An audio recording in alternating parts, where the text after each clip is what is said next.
Join the conversation. Text us on 0499 736 736.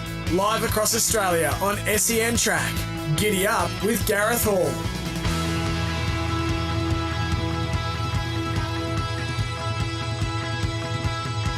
Good morning, great to be with you. This is Giddy Up with Gareth Hall on this Wednesday. It's the 16th of July. It's a busy show, as always on a Wednesday. Looking forward to catching up with Guy Mulcaster.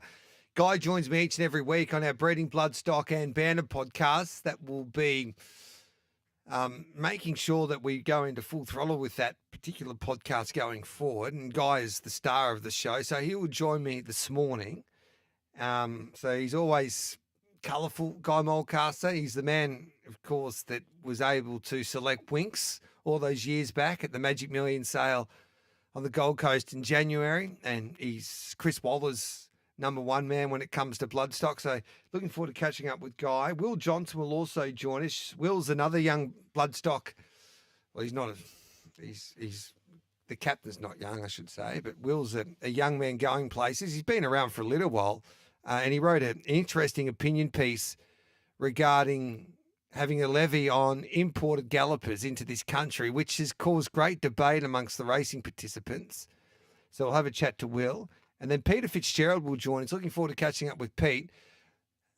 We don't usually talk too much about the Inglis online sales, but this is a fascinating sale coming up today regarding a host of Godolphin horses like Lavalier and Spacewalk and a few of their B graders, you could say. So looking forward to catching up with Pete to see how popular today's sale will be. It's one of their biggest ever online sales in the history of Inglis. So looking forward to catching up with Pete. Tom Wood to recap a big year in Hong Kong racing. We'll go through his favourite moments. Bag of tips. We'll find you plenty of winners today across the three codes. And after 10 o'clock, we've got trial time as well with Matty Morton and Dean Watling. They've been finding winners for fun for us with trial time. And then after 10 o'clock, it's Love It or Leave It with Miles Fitzner and Mickey Gannon. Giddy Up brought to you by Bet365 because it's never ordinary. When it's brought to you by Bet365, imagine what you could be buying instead. For free and confidential support, visit gamblinghelponline.org.au. And we are streaming every day live on our SEN app. Also, our YouTube SENtrack channel and our Facebook page, all thanks to Bet365. It's 6 minutes past 8. Let's get stuck into our show. And our first guest is the one and the only, the Captain Guy Mulcaster. G'day, Captain. Good morning, Gareth. How are you on a beautiful day today? I am very well. There's still plenty happening despite it being a quiet part in Australia racing, really. There's a couple of international sales happening at the moment, Captain. Do you keep a close eye on the England sale and also what's been happening in Japan? Yeah, we picked up a couple of pretty nice horses last week at the July sale. Yes. And probably not so much interest in the Japan sale. I've been there, I've seen it, it's amazing, but it's just very hard for us Australians to be competitive.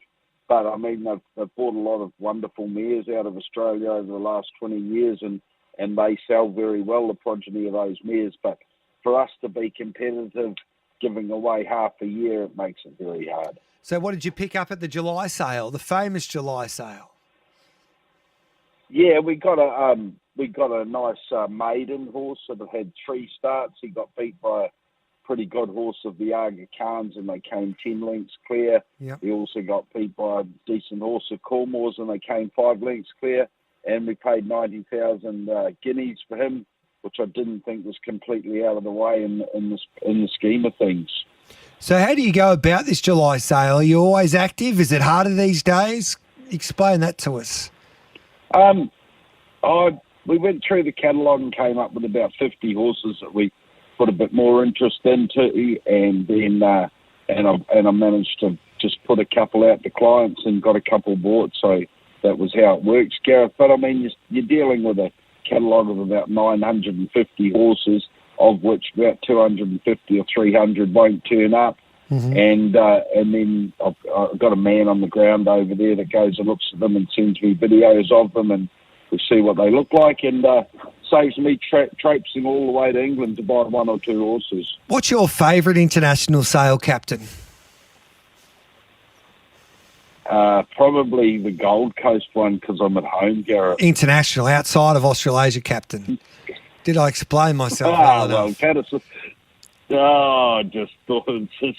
See, I've been to Saratoga. It's an amazing place there. Yeah. They have a really good sale, and they race every day for 40 days in Saratoga, except on Tuesdays when they have a day off. But if you ever get a chance, that's a place you should go because you'll really love it. And just on that Japanese sale, they buy a lot of our mares. They like our Oaks fillies as well. But Mosheen was one of my favourite horses, trained by Robert Smurden. I remember Dee Nicklick used to ride this mare, and she's been a great brood mare. And she produced a Kidderson Black Colt that topped the session there for $4.34 million. So there's a lot of Australian interest regarding our mares anyway at that Japanese sale. So it's always interesting to see how they go. The other big talking point out of the week, Captain, Godolphin, they announced their trainers. Any surprises there for you, Captain? Didn't seem to be a hell of a lot of surprises. I mean, I think they're going to dish out about 200 horses, so that'll be quite interesting. They named a few of the ones that are going to certain trainers. Yes. I mean, I think it'll be interesting, but I don't think it's game changing. No. So the trainers that were given horses were Anthony and Sam Friedman. No surprises there. They already trained for Godolphin. Kira Ma, Chris Waller, the champ. Joe Pride, Bjorn Baker. Lindsay Park are getting horses. Tony and Calvin McAvoy will get horses as well, along with Michael Friedman. I don't think I missed out on anyone. And Gary Portelli will get an opportunity as well. So I reckon there's maybe a few surprises there, Captain, but as Annie Mack have pointed out in that statement that they released Godolphin, these are the trainers for this season, but there might be some opportunities next time around for other trainers. Yeah, I mean, I didn't think there was a hell of a lot of surprises in that lineup that you just read out, Gareth. There's probably a couple of people who maybe thought they should have got some and didn't. But, I mean, it was pretty well worded, the fact that the door's always open for next year, isn't it? Yeah, it's interesting. The name of the game, I would imagine, for Godolphin is what, Captain? To make sure that they produce stallions for Darley. I would imagine that would be their number one KPI. Yeah. But, I mean, out of the race horses that they named that got dished out, there's probably not many stallion opportunities amongst those ones as far as I could see. So it'd be interesting to see who get their babies. They'll be breaking in a lot of yearlings, and I'm sure they're hoping to make a stallion next year. You know, they've got NMO that looks like the next big thing, and they've got broadsiding starting off this year. So, you know, that's a couple of pretty good ones to go with the roster they've already got. Tom Kitten goes to the Freedmans, and I reckon Kieran Mahn's got, if anyone wanted one horse from James Cummings' stable right now, it'd be the filly Tempted, I reckon. Yeah, everybody seemed to have a big red circle around Tempted. She did look like pretty progressive filly last year, so let's see what she does in the Princess Series. So we're recording this podcast on Tuesday morning, and at the stage that we're recording this podcast, it's 14 minutes past 11 at the moment. Godolphin are offering a whole heap of horses on the Inglis online sale, and you've got at the moment Fleetwood at $55,000, Lavalier, the 3-year-old stayer, at $165,000. You've got Pisces at $105, Snack Bar at $65. One of my favourites, Spacewalk Captain, he's $70,000. So there's some handy enough horses there being offered by Godolphin on the online Inglis sale there, which will kick off basically. You can bid on it now, but tomorrow is the day. So it'll be interesting to see how it all plays out. What do you make of these online sales, Captain? Yeah, I think they're good for the vendor. They're good for the buyer. I mean, most of the action only happens in the last half hour. Yeah. So, I mean, I wouldn't read a lot into what the prices are at the moment. People are probably doing their due diligence with a day to go, ringing the farms and finding out about the stock and that sort of thing. And then they just push the button as it goes, just about right at the very, very death. So you don't basically take much notice until you have to. If you don't waste your time bidding now then, Captain, or looking at it. You just got to wait until when it kicks off tomorrow. I think it's at 10 o'clock. Yeah, I mean, it's running at the moment. I suppose if you wanted to put a big bid in and blow them all out of the water, I suppose you could. But I think most people seem to wait till the end, because if you have a bid in the last 3 or 4 minutes, it can sort of roll on for a bit longer. Some news out of Racing Victoria last week, and it was regarding, well, the prize money levels will stay the same. They have dropped off 18 meetings, but what they have done is increase the maidens by 5,000 across the board. They've increased some of their bigger races, especially their Grand Slams, like the Cox Plate that goes up to $6 million. The Melbourne Cup's now a $10 million race, but Moonee Valley and the VRC have put money back into their races. The MRC have also topped up a few of their races along with Racing Victoria, especially that final day, which is the final day of the carnival, where they've got the Thoroughbred Stakes, the CF4 Stakes now, and the Sandown Guineas. So they've been able to top up those races. And the $2 million races in the autumn, the Australian Cup, the All-Star Mile, and the Newmarket alongside the Blue Diamond. But which is great news for the game, I reckon, Captain, with the prize money basically staying the same in Victoria.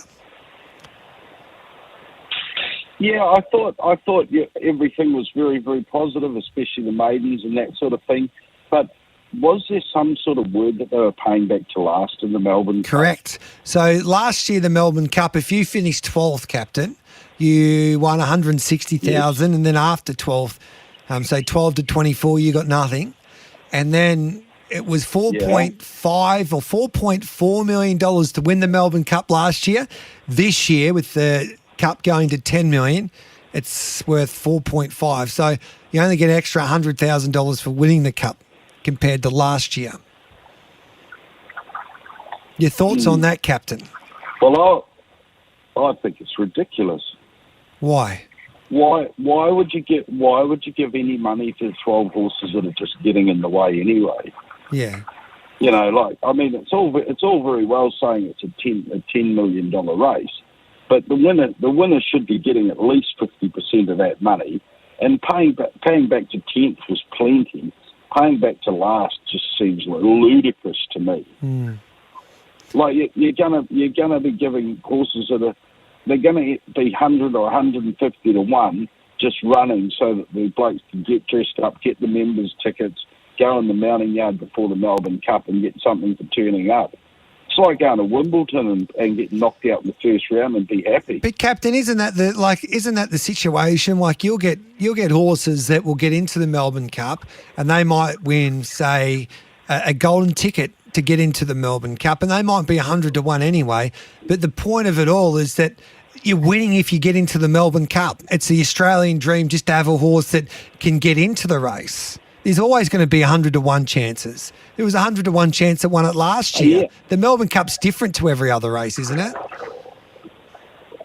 Yeah, I'm happy for there to be 100 to 1 shots. I just can't believe that they're giving prize money back to last. It just seems ridiculous. I don't mind. As you said, Gareth. Yes. But put the prize money up, and the winner gets an extra 100,000. Yeah, I think that. You know, what I reckon there should be, like, you should get more by finishing 15th than you did if you finished 24th. And there'll be conditions. It'll be interesting to see what the conditions are of the race with the change of the prize money scale anyway. But yeah, it cost you $60,000 to get into the Melbourne Cup, Captain. I never knew that. That's fine. That's fine. But why? I just can't see why you would pay for no hopers to get prize money at the back of the field. Some of those things will get beat 30 lengths. Do you think people will go into the Melbourne Cup because you're going to get 100,000 from finishing last? Do you reckon that, or do you think Not really. I don't think it makes any. I don't think they're going there to get the prize money, but they're happy to take the prize money. Yeah. So that's why you're talking about how much are they dishing out between fifth and last? Like 3 or 4 million or something? Yeah, that's it. No, it's not 3 or 4 million. It's an extra. I think the prize money's up 1.3 million. So that's where the prize money's gone, basically, to pay for that. Yeah, but wouldn't that money be better spent somewhere else?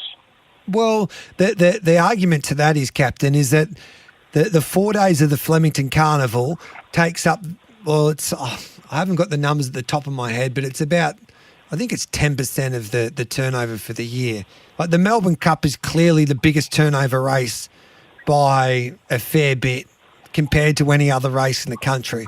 So the VRC believe that the Melbourne Cup week should be the biggest week of the year, and the people competing in that week should be rewarded with the most amount of prize money. And if you wanted to go on what the Melbourne Cup does for the industry, it should be worth $25 million, Captain, because of the turnover on that race. I think the turnover is amazing, and everybody's going to bet on it if it's worth $6 million, $10 million, or $25 million, Gary. But there's still going to be races over those 30-odd races during Cup Week that are going to have average prize money with an average field. Yeah. Why not bolster up some of the fillies and mares races, make them $250,000, try and get better horses there, No, it's an interesting debate. And the thing is, You've just said there's 1.3 extra million dollars to dish out for the B graders that are filling up the field in the Melbourne Cup. Wouldn't that be an extra 100,000 over 13 of the lesser races during Cup Week? That's not going to change the field, Captain. If you put $100,000 on every other race during that week. Well, the thing is, it would actually mean that you'd probably get a few more people saying, "Hey, that fillies and mares race over a mile is worth $250,000, $170,000 or something to the winner, rather than a race being worth $140,000 and being just hardly any better than a normal Saturday race." No, you make some very good points. Yeah, you make some very good points there, Captain. I think that the Melbourne Cup should be worth $10 million because it is the premier race. It's different to every other race. And I think that, if you get into the Melbourne Cup, that you should... I think it's a victory within itself, but I can understand the other argument as well. And so do you think that there'll be horses coming from the UK now that would think they might be a chance, but they will go because they know that they're going to get their money back in a way, that their trip's paid for, win, lose or draw? That might take a spot out from a local? The trip is very expensive in itself. Yeah. And I think the horses that are going to come anyway. But I mean, do you think that Scotty Scheffler and Rory McIlroy are going to happily stand up there at the Open this week and say, "Oh, that's good. All the people that get 25 over in the first round are going to get some money, and we're going to get less prize money for first and second"? Do you think that stands as a good thing for those golfers? No, you make a good point. I think it's a different comparison. It's not really a different comparison because you're rewarding mediocrity. Yeah. No, you make a good argument. And their argument and racing Vic. When I first thought of it, I heard of it, I thought, well, I don't know. I was agreeing with you there, Captain. But I think that if you wanted to pay back for last, I would make sure that you could, the last horse will get the 60,000 back, and then it'll go up. If you finish higher, you get more money than the horse that you beat. And the other aspect, and Wayne Hawkes and Johnny O'Neill didn't agree with me there, but if you're going to do that, I don't think the jockey and the trainer should get their percentage if you run last, Captain. Give it back to the owner. Well, you try and tell them that. Yes. Yeah. Hey, but geez, that Wayne Hawkes is quite a good singer, isn't he? He is. I don't know about that. What do you make of that? He's singing there the other day. Well, I've actually seen him sing on a few occasions. He did the national anthem at Sandown one day. He did. And he can actually sing. He can sing. No, he can't sing. He's okay. He can't sing. I don't know about the poor lady that was either dragged onto the stage. She didn't look that interested, did she? Yeah, that was his wife, Jane. That was his beautiful wife, Jane. Yeah, well, she obviously was sick of him by that stage of the night anyway. Yeah. Hey, Captain, I thought it was a very good video, Gareth. Yes. Anyway. I got a couple of questions for you. Will Johnson, who's a young bloodstock, he's been in the game for a long time. He put an interesting opinion piece. He put out an opinion piece there regarding what he would do to help fund the industry, and he's not. It's like a tax or it's a levy on the horses that are imported into this country to race. So, your thoughts on that? Yeah, I read the article and it was very well written. Maybe it had a little bit of help from AI or something, but I thought that it had its merits. But it's probably got as much chance of happening as that jockey challenge that you brought up about 3 months ago. Yeah, I don't know how that's. I don't know how that's tracking. It's a great idea and a slow news week, Gareth. But the likelihood of it happening are bloody near zero. No, I don't think. I was talking to a few buyers who buy a few horses. They say that there's already enough that's been added on top of those horses, basically. So you might buy one for $100,000, but you're paying nearly $150 already on top of the original price for a captain, with all the other add-ons.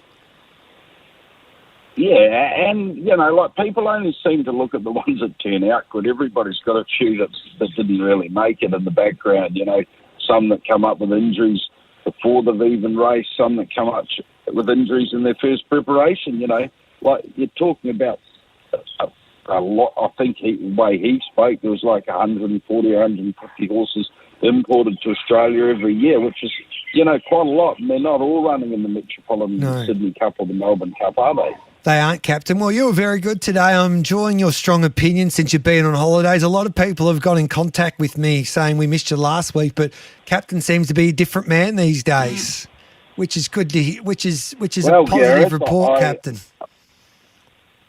Well, I played on a golf tournament yesterday and I got beat by one stroke. Yes. And finished 7th on a countback. How does that work? I don't know. 7th. You better go back to the stewards there. You know what you get for 7th? No, nothing. Well, I got a shoe carrier to put your golf shoes in. Well, if it was a Melbourne, hardly really worth the entry fee. I felt like one of those horses that came fourth from the Melbourne Cup. Your philosophy and all that, you should have given it back then, Captain. Anyway, it's always. Well, I nearly threw it at him anyway. Yeah, you're a good man. We appreciate your time, Captain. We'll catch up with you next week, same time. Take care, Gareth, and hopefully there's a bit more to talk about next week rather than I thought it was rubbish about. I thought it was fun today, Captain. I enjoyed your opinion. I thought you were good. I got to take a break. Good on you, Captain. There's Guy. You left plenty of bait out anyway. Yes. See ya. There's the Captain Guy Mulcaster. Breeding Bloodstock and Bancy with Gareth Hall. Will Johnson, the man that wrote that interesting article by putting a levy on these imported gallopers, he'll be joining me next.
Join the conversation.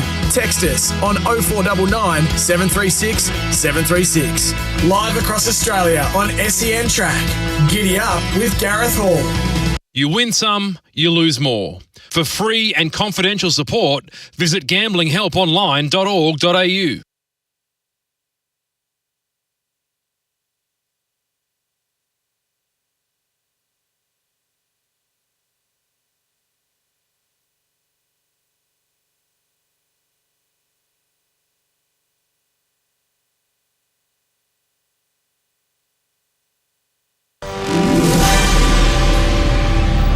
Powered by Signet, making SEN news headlines. AFL agents have opened up on player habits, with many saying gambling amongst players is becoming a major problem. Bradley John Murdoch, the man convicted of murdering British backpacker Peter Falconio, has died from throat cancer aged 67. Indonesia has gotten in ahead of Australia in signing a new trade deal with the US. And the world's oldest marathon runner has been killed in India after being hit by a car. 114-year-old Faja Singh was struck while crossing the road. He ran a full marathon age 100 in 2011. Coming up, SEN Sport. Zach Merritt has shut down speculation he may move elsewhere, reaffirming his commitment to the Bombers. The 29-year-old Essendon skipper telling Fox Footy he'll see out his contract until the end of 2027. I've got a lot of motivation and desire to dig in and keep working with these guys, and seeing debutants come through and show promise is the exciting part for me. That gives me hope and optimism moving forward.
Join the conversation. Text us on 0499 736 736. Live across Australia on SENTrack. Giddy up with Gareth Hall. Welcome back to Giddy Up with Gareth Hall. Thanks to Bet365. Well, yesterday I caught up with Will Johnson. He's in Japan at the moment, so we recorded this interview with him yesterday. Will Johnson is the bloodstock agent who penned a really interesting article or an opinion piece on the Thoroughbred report on TTR. And it was basically on a levy for imported gallopers. So let's catch up with that interview that I conducted with Will Johnson yesterday. Recently I read an article on TTR on the Thoroughbred report, and it was an opinion piece by Will Johnson, a well-respected bloodstock agent, not only in this country but worldwide. And basically the introduction reads, delving into the impact that European imports have had on the Australian racing industry, which has revealed a number of interesting discoveries. And bloodstock consultant Will Johnson outlines his proposal for a levy on imported gallopers that could be utilised to improve systems industry-wide. And Will joins us. Hello to you, Will. Thanks for joining us on the Breeding, Bloodstock and Banner podcast. First of all, what inspired you to have this opinion, and what is your idea to help out the industry? Firstly, I'm an agent that imports horses from Europe. So Yep. a core component of my business is actually importing these horses, whether it be a 7 furlong horse or a 2 miler. So one could say I'm actually shooting myself in the foot to business by saying that we should put an extra tax levy, fee on the entry of these horses coming into the country. But I think the industry as a whole needs to look at itself long term. So working back from the next 20 to 30 years, ways to ensure we've got, a solid bank of money to be spent on infrastructure and streamlining the, Racing Australia and the structures. And one way I thought of that was through registering a horse for $550 that I was importing. I thought well, if that fee was, significantly higher and built a bit of a bang for the country, that it could be money well spent now with the dividends paid in the future. So at the moment, you only have to pay $550 to register a horse with the Australian stud book. So that's the price there from Racing Australia. You're saying that it should be up to $10,000 basically per horse. Yes. Yeah, you could look at, so I'm currently in Japan and they charge, currency conversion at the moment, $20,000 on every import plus a 10%, let's call it GST. So it is in place in another racing jurisdiction with the idea of, pooling funds for the industry's use. I just outlined the two different avenues, whether it be, one off fee of 10,000 or a percentage of the value of the horse, on top of, the GST that we're currently paying on imports, as a way to, with falling wagering dollars, we have to explore different avenues, and this hopefully creates a bit of discussion around that topic. So, Will, if I purchased a horse from the UK and it cost me $100,000, how much does it cost me now to get this horse to this country? Yeah, so let's say it's $40,000 of transport and 3% insurance. So let's say a $100,000 horse has cost you $150,000. The GST that you're paying on entry into the country is 10%. So plus a small registration fee of the $550,000. But let's say it's $150,000 to get the horse to Australia, plus the GST on top. So do you have to pay anything to, say, if it was purchased out of England, to the English government? No. So if you purchase the horse and it's exported within 90 days, you don't have to pay the VAT, which is their equivalent of GST, which is depending upon which European country varies, but up to 20%. So if you purchased a horse, say, at the Goff sale, and you get it back into Australia before that 90-day cut-off, you don't have to pay the VAT? Yes, you're not paying an exit fee from Europe, but you're paying an entry tax into Australia. So that $100,000 cost me $150,000, and you want to charge the owners another, so $160,000 it would cost? Yes, let's say it's $160,000. Yeah. That $60,000 is pulled and put into infrastructure, streamlining Racing Australia. They most would agree that it's a very clunky ownership system. Registering is very outdated. The way technology's moved, it's very out of date. And if the industry does have some funding to improve it, it makes the whole system more efficient and more attractive for people to, own, race, breed thoroughbreds in Australia. Do you think sometimes then, well, I'll ask you first because you would have got a bit of response back. What's the response been to you regarding your opinion on this? Yeah, so obviously it's contentious and, I'm not shying away from that. The commentary, obviously, from those that make a living importing horses, they're obviously opposing it. Others that race a considerable amount of imports are on that side, versus a few more practical people that do both, breeding and buying the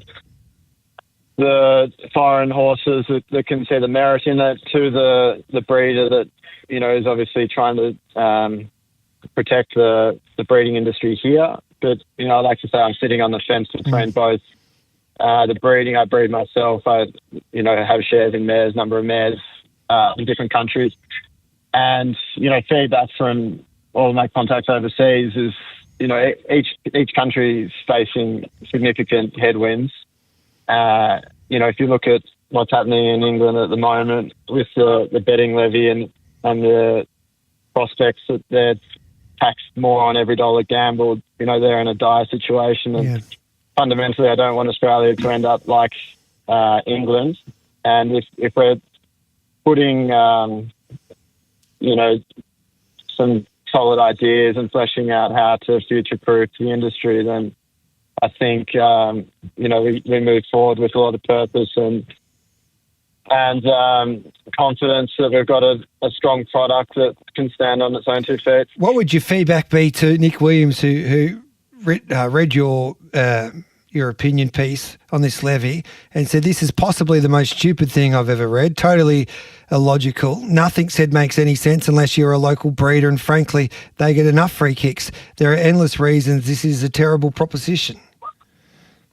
Yes, no, that's I know Nick well, and you know, he's very forthright in his opinion, and you know, I think that's fundamental of our democracy is that we're open to free speech. But I think Nick, if he can flesh out different ideas to, you know, improve future-proofing the industry, I'd happily sit down and have lunch with him and go through them. But yeah, I'm not going to buy into any sort of personal digs that may come with his commentary. It's interesting because obviously the most important people in racing are the punter and the owner. And I think both are under pressure at the moment because there's a lot of challenges for the sustainability of racing, whether the punter gets taxed too much and it's too expensive for an owner to own a horse these days. Even the more wealthier owners tell me it's costing them too much these days. What's in your eyes, Will, and I enjoy your work, and I reckon everyone needs to have a strong opinion. We need to have these discussions, regardless if you believe in them or not, or agree with them or not, because it's healthy for the game. But in your eyes, what's the biggest challenge in the game? Yeah, I think it is the costs involved. Speaking of breeding horses, having horses in training, even on a small 2.5% to 5%, you know, people used to budget for that being $150 a month, $150 to $300, and you know, within the space of 5 years, that's effectively doubled. And to have a horse in training with a leading stable, and this isn't to say they're necessarily monetizing, you know, making a lot of money from it, but you know, their rent's gone up, the feed's gone up, the cost of labour's gone up. You know, it's $80,000 to have a horse in training at a Randwick or a Flemington, you know, which is, you know, many people's salary across society. So, and I don't think there's an easy fix to reducing the costs involved. But, yeah, I think we have to be very careful about, effectively how much the whole game's costing everyone. You make some really good points, Will. We'll get you on more often, mate. I enjoy your opinion. I think it's good to have healthy opinion. You might not agree with everything, but I think that we need more people like you that are making a living from this sport, caring about this game. I think everybody knows that you've got your heart in the right place, and we appreciate you coming on SENTrack today to tell us what you believe in, and we'll talk to you we'll talk to you a lot more if that's okay in the future, mate. No, thanks, Gareth. And if anyone out there does have any ideas, because there's a lot of bright minds that, you know, might only own a few pairs and horses, but, you know, their voice hasn't really been heard as much. So I'd would like anyone to, you know, put forward any ideas and have a chat. Well said. Thanks, Will. Appreciate that. Enjoy Japan. Cheers. There's Will Johnson there. We'll take a break. Peter Fitzgerald from Inglis to join me next.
Join the conversation.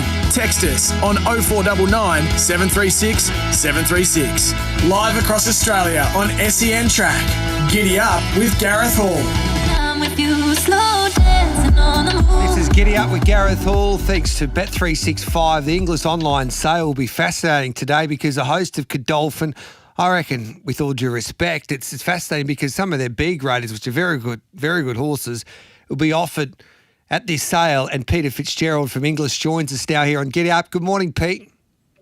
Morning, Gareth. How are you, mate? Good, thanks, mate. Just explain how this sale works for people that don't know how you go about bidding online.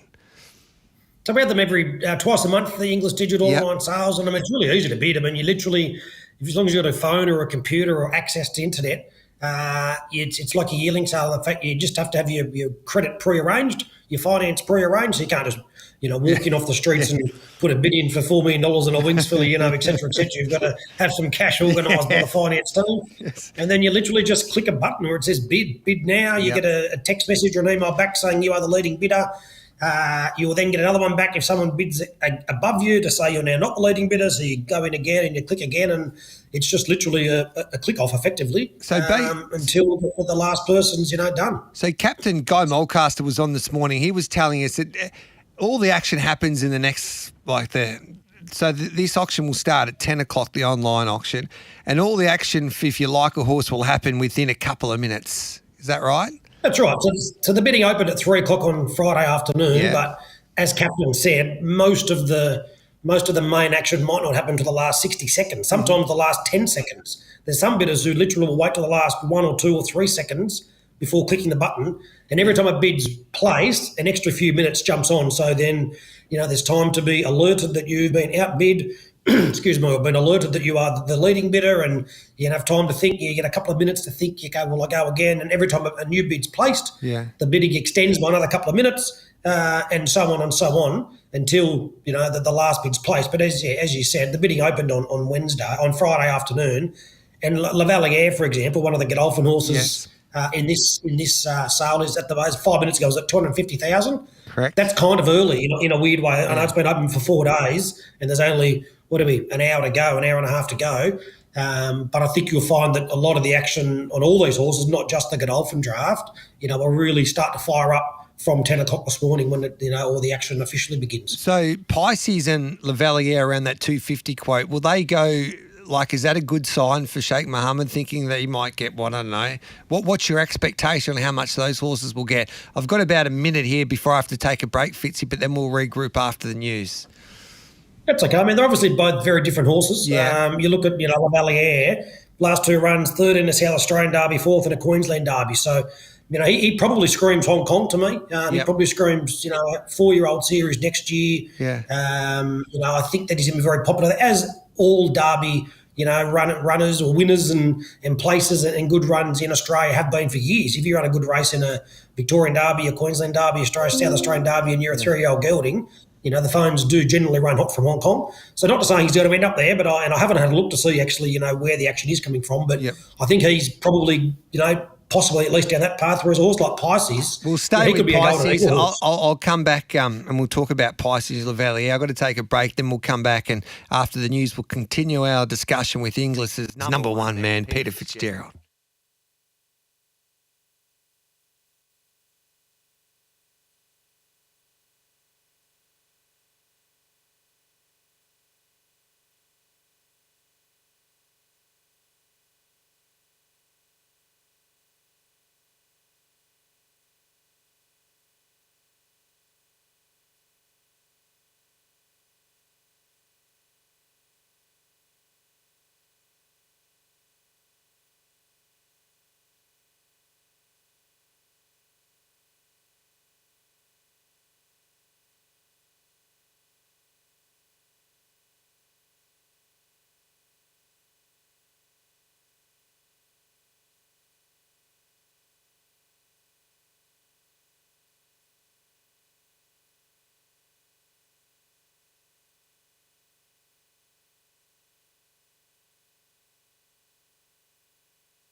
Join the conversation. Text us on 0499 736 736. Live across Australia on SENTrack. Giddy up with Gareth Hall.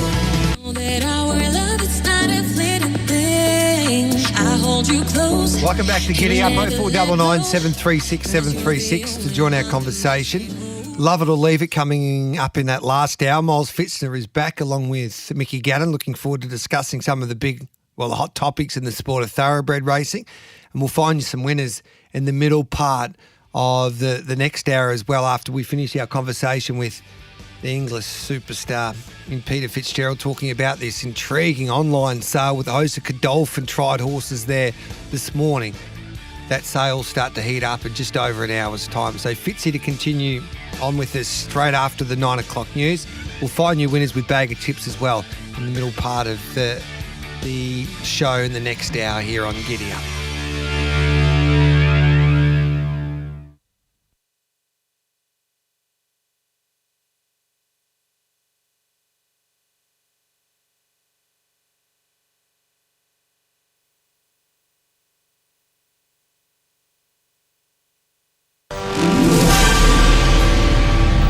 Powered by Signet. Good morning. I'm Nath Gardner with SEN News.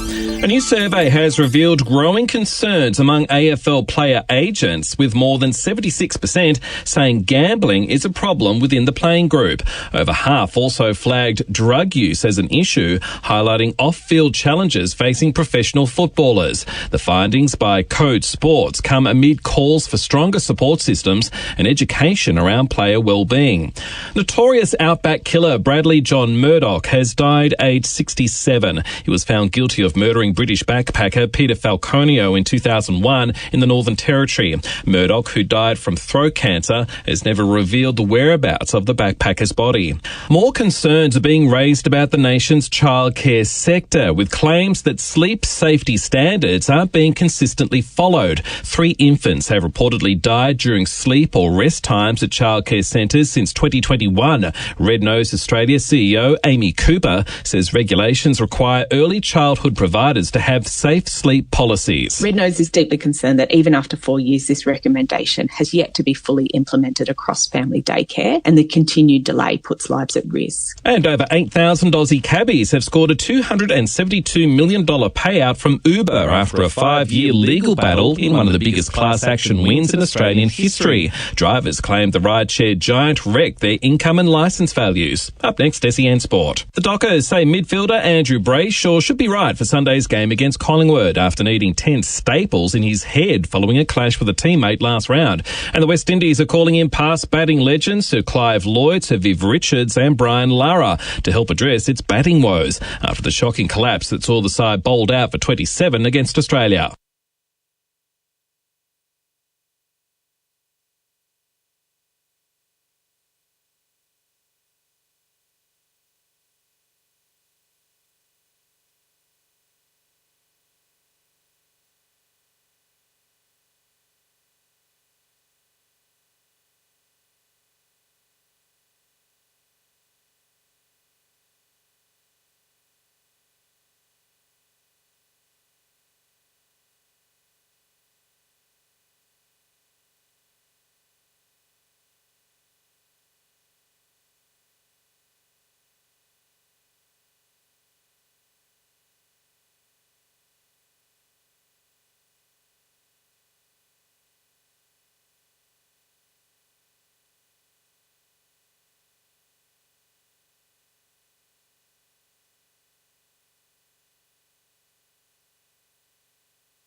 Join the conversation.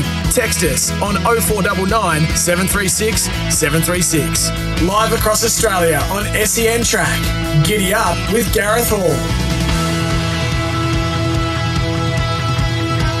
Welcome back to Giddy Up. Giddy Up with Gareth Hall. We're streaming live every day on our SEN app, our Facebook page and YouTube channel. And Peter Fitzgerald from Inglis is joining me because it is a fascinating online sale with a host of some very good Godolphin tried horses being offered by one of the biggest empires in world racing. Horses like Lavalier at the moment, with an hour and 3 minutes to go, the offer's $250,000. You got Pisces at $255, $105 for Stack Bar. Our favourite Spacewalk cost us about $100,000 during last year's Flemington Carnival when he got headed. No, when he was leading, and I think he headed at Robbie Griffiths' horse, and Robbie Griffiths' horse kicked back and beat us. I know the driver wasn't too pleased with that effort by Spacewalk, but you can buy for $85,000. God bless him. Fleetwood, he's a good horse on his day, $60,000, and then Cloisters at $95,000. Peter Fitzgerald from Inglis is joining us, and Pete, so it's going to be interesting in just under an hour's time now. So if you want to bid on one of these horses, you've got to go and register, of course, with Inglis. Have you got time to do it now, or have you run out of time? No, absolutely. No. It's literally takes a phone call because with the online sales, you're not exactly asking for $500,000 or $1 million in credit where, the finance team needs to go and do background checks and credit cards and, referees, et cetera, et cetera. A lot of the online horses are selling for a few $1,000, 5, 10, 15, 20,000. So, yes, you need to have credit and you need to have, credit card, but the finance team can sort you out in a number of minutes. Okay. I had a text from a mate last night saying, I've been barred. Can you, I got into finance last night and I wanted to go from 50 to 100. Can you get me on? And I said, mate, I can't do that. Yeah. I'll have a chat to the team this morning and see what they can sort out, but they can work it out pretty quickly. So absolutely, what are we now, 9:05? There's still 55 minutes till lot one closes. So as you said before, like if the syndicators generally get involved in these sorts of horses, be it your Derby Racings or your Triple Crowns or your First Lights or you name them, they'll be getting involved at some point. And then these shares will be available at 10 o'clock this morning, 11 o'clock this morning. As soon as the hammer comes down, the emails, the EDMs will be going out. It'll be all over social media who's bought these horses. And, if you do want to get involved, and a syndicator or a trainer, a lot of the trainers will be buying these, wanting to move the shares on down the track, later this afternoon, tomorrow, next week. Pick up the phone, be on the phone ready. So if you can't, or you don't want to get financed to bid yourself, don't feel as if you've missed out, because those that are buying the horses, a lot of those will want to sell down shares, be it a syndicator or, a trainer and agent separately. Great friends of the show, Monarch Bloodstock with Jason Micallef, they purchased Barber. Now, he was purchased online. He was a Godolphin horse, and they've had great success with him. They won the Takeover Target. He was competitive in a Healy Stakes at Eagle Farm at Group 3 level, and he goes around in a Ramornie today. So they will be desperate to try and find one of those horses, I would imagine. So... And as Mitch Beer pointed out yesterday, he's had success with the tried horses, and there was a host of text messages coming through. How do we get involved? And I want to race a horse with Mitch. And if he gets a Godolphin horse, count me in. But you have to get on the front foot and put in your interest because, and you'd have this experience as well, Fitzy, I would imagine, it's so much easier for trainers and syndicators to fill up a tried horse than it is a yearling these days for some reason. Yeah, you're absolutely right. And that's probably swung around, I would say, since COVID. I think when COVID really kicked in, and don't get me wrong, the Inglis digital sales were very strong at the time anyway, but there's no arguing that during that COVID period of 2020, 2021 and, even into 2022, I think people with disposable income wanted something to do and they wanted to race a horse straight away. So they'd buy into these tried horses on Inglis digital. And literally could buy them Wednesday, they'd race Saturday. Yeah. And we've had instances where they buy them on a Wednesday morning and they race Wednesday afternoon. And the ownership takes hold the second that the hammer, or the metaphorical hammer comes down, the new ownership kicks in. So, it's an instant source of joy or, an instant source of entertainment that if you can buy, again, these Godolphin horses, the noms are past for this Saturday now, but you buy one today. If they're in work and they're ready to go, there's no reason why they won't race next Wednesday or next Saturday. And this is, and that's the beauty of these tried horses, and I think that's what's really got more people involved is they don't have to wait their 6, 9, 12 months for as they do with the yearling. Just a couple of quick questions. I've got to get to Tom Wood from for Hong Kong Corner.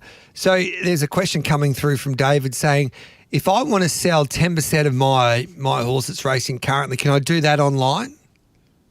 Absolutely. So the shares section is, again, something that's really gone to a new level only the last 12 to 18 months. Okay. So even on today's sale, there's something like 60 or 80 racehorse shares. Yeah. So if you've got 2.5% share, 5% share, 10% share of a horse that you no longer want to race, or you can't afford to race, or your life has changed, or you just don't have an interest anymore, or you think the horse is going no good, or you disagree with some of the decisions, you can put that share, just your individual share, straight online with Ingalls Digital and have it sold within a fortnight. Okay. Put a reserve on if you want, put no reserve on if you don't want. But, again, 3 years ago, there was barely a share in the sale. This sale alone, there are, I can tell you, 77 racehorse shares. So, out of a catalogue of 608, more than 10% are shares. And some of those are literally 2.5%ers. Some of them are 50%ers. Some of them are 15, 20, 25%. There's no rule, so to speak. Yeah. If you've got a share and you want to sell it down, instantly now you can do it on Digi. We'll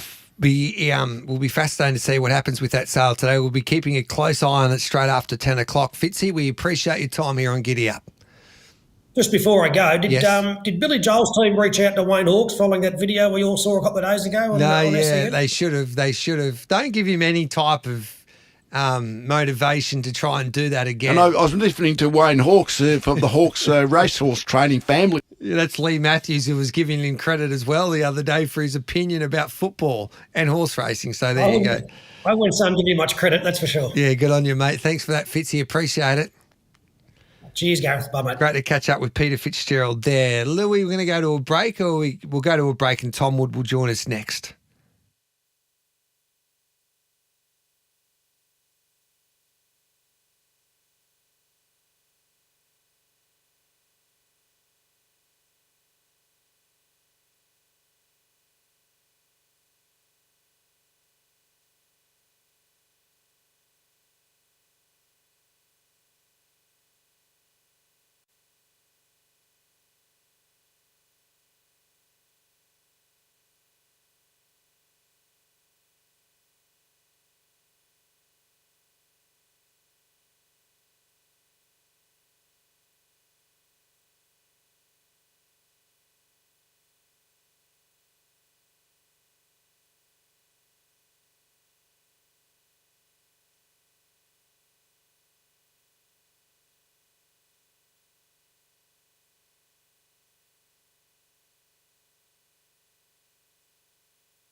Join the conversation. Text us on 0499 736 736. Live across Australia on SENTrack. Giddy Up with Gareth Hall. On Giddy Up, the Hong Kong Corner. For the latest on Hong Kong racing, go to hkjc.com. Welcome back to Giddy Up. Tommy Wood's been sensational for us all year, all Hong Kong season, and this is the final meeting at Happy Valley tonight, and he joins us now. G'day, Tom. Hello, Gareth. What's it feel like? It's been another big year, nearly one of the best ever, I reckon, when it comes to Hong Kong racing. Yeah, it's been a super season this season, Gareth. Turnover up, certainly with local turnover, and certainly obviously a lot driven by the international commingling turnover on Hong Kong racing. Crowds, I think, have been pretty much up all season. Overseas tourists coming to racing here in Hong Kong, and certainly up particularly with the mainland Chinese. And so then that's not to mention the feats of the equine and the human stars. Ka Ying Rising, of course, Crown Horse of the Year on Friday night, off the back of a super season for him where he was unbeaten in 8, which is a record equalling number of victories in a season. He joins, obviously, in that list, Lucky Swainess in terms of 8 in a season. And then Romantic Warrior, who went agonisingly close in the Saudi Cup and then was just beaten, of course, at Maidan, and Voyage Bubble, knocking off a 30-year-old odds record with the Triple Crown that he won in terms of taking that final leg, being at the Standard Chartered Champions and Chater Cup. Zach Purton, John Size, a 13th championship. So there's been something for everyone this season. And you can understand why the turnover has gone up, because I don't think Hong Kong racing has ever been as popular as it is today. It sort of reminds me back when I was growing up and you were following basketball, like the NBA was massive when it was just out of like the Michael Jordan era, and then you had like all of those superstar basketballers just before my time, but that the popularity throughout that era of Jordan, Pippen and Larry Bird and Magic Johnson, because everybody wanted to watch the game. For me, Hong Kong racing's like that in a way, because you've got one of the greats of all time, Zach Purton, and when he comes on, say, my show, and I hear him on other shows, or you read his work, or you see him on your TV coverage, there's no one like Zach Purton in racing in my eyes. He's vulnerable in a way, but he just says it how it is, and he's got that much confidence in himself. And then when you've got Romantic Warrior and Ka Ying Rising and a Triple Crown winner, it's just all come together beautifully in a way. Absolutely, and obviously Hong Kong has had great horses and great riders, but we're in a golden era at the moment. Yeah. Obviously, Golden 60 has just departed in the last sort of 12 or so months, but prior to that you had obviously you had champions like Silent Witness, Ambitious Dragon, and horses like those. But it's a different era now. The racing is more connected and more global, and so the club have done a great thing through the years to make the Hong Kong racing more accessible to global commingling partners. Obviously, that's been a trend for many years, but you've got to take your hat off to someone like Sam Natai, who was one of the driving forces behind, obviously, delivering that commingling schedule and the World Pool schedule, which is well and truly in operation now. The club have done a fantastic job down through the years, but certainly more so in recent years to promote Hong Kong racing to the world. I caught up with Sam in Brisbane only for a brief moment, but he hasn't changed since he was the CEO of Harness Racing New South Wales and on Sky Racing. He's a man that's never aged. He's still got the same hair colour. He's still got the same haircut. He wears those beautiful suits. I thought, geez, you're one man that is quite remarkable when it comes to that, Sam, but he's a very smart operator, Sam Natai, and he's always been a smart operator from his work with Tabcorp and then obviously going to the Hong Kong Jockey Club.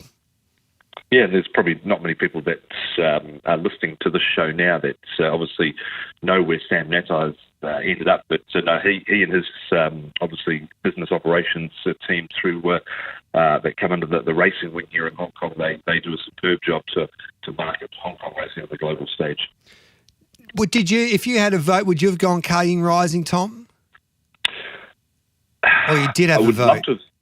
Oh no! We don't get a vote. There's only 6 people that get a vote. There's 3 members from the club. Obviously, the CEO Winfred Engelbert Breskis, Andrew Harding, the executive director of racing, and Greg Carpenter, the head of racing product. And then there's 3 members from the Hong Kong Racing Journalists Association. So there's only a 6-man panel. When it does come to that, I would love to have seen the breakdown of the votes. Mm-hmm. I and my colleague Paul Lally, we said on Racing to Win we would have gone Voyage Bubble just for his heroic feats, of course, winning the Triple Crown. Not every year you get a Triple Crown winner. Over 30 years since River Verdon won that, but we didn't think there was a lot between Voyage Bubble and Kaying Rising, and we thought probably just slightly Romantic Warrior was behind him. Romantic Warrior would have been well up the list, I reckon, had he won at least one of those races. He got narrowly defeated in the Middle East. I would have went Romantic Warrior over Voyage Bubble, and you'd probably give it to Kaying Rising being unbeaten in those Group 1s. But Zach Pert the people's vote as well, that was decided over the weekend, and he was the most popular horse according to the people's vote, Romantic Warrior. Yeah. Zach made a couple of interesting points, as he always does, but it's a healthy debate, and everyone will have a different opinion. You're bloody stiff if you win a Triple Crown and you don't win Horse of the Year. But he's not even the most popular horse in Hong Kong. So anyway, I reckon it's pretty cool, and everybody, I reckon, would be great to see Via Sistina. I think it's more unlikely than likely, but it would be great to see Via Sistina take on Romantic Warrior in December at that international meeting. There's plenty to look forward to, mate. And Kaying Rising's got to come to Australia and take on Wayne Hawkes and Briasa and the like, of course, for the Everest, Tommy. So the bet has been exceptional as well. I think it's been a lot of fun. We've had a lot of fun on this show. I'm looking forward to Kaying Rising coming down to take on Private Harry. That's the man behind Private. He's very confident. Yes. Like, we're not scared of Kaying Rising. Don't worry about that. Won't run top 3. Which one? Private Harry? That's what he's come out and said. The Kaying Rising won't run top 3. Yeah, we might have to get him on the show if he said that. I haven't come across that. That's the Private Harry team at Corinda Bloodstock. So yes, it's it. Go and have a look on Twitter. I will. It's fired you up, Tommy. Hey, have you got a winner for us as we conclude the Hong Kong season tonight? Well, last Wednesday night was probably one of the most difficult meetings of the season at Happy Valley, and could be very much the same case again tonight. There were some rough results last Wednesday night. I thought, in terms of a best on the program, could have a look at Raging Blizzard in the main event tonight. That's the Class 2, Race 8, number 2. He's been consistent all season.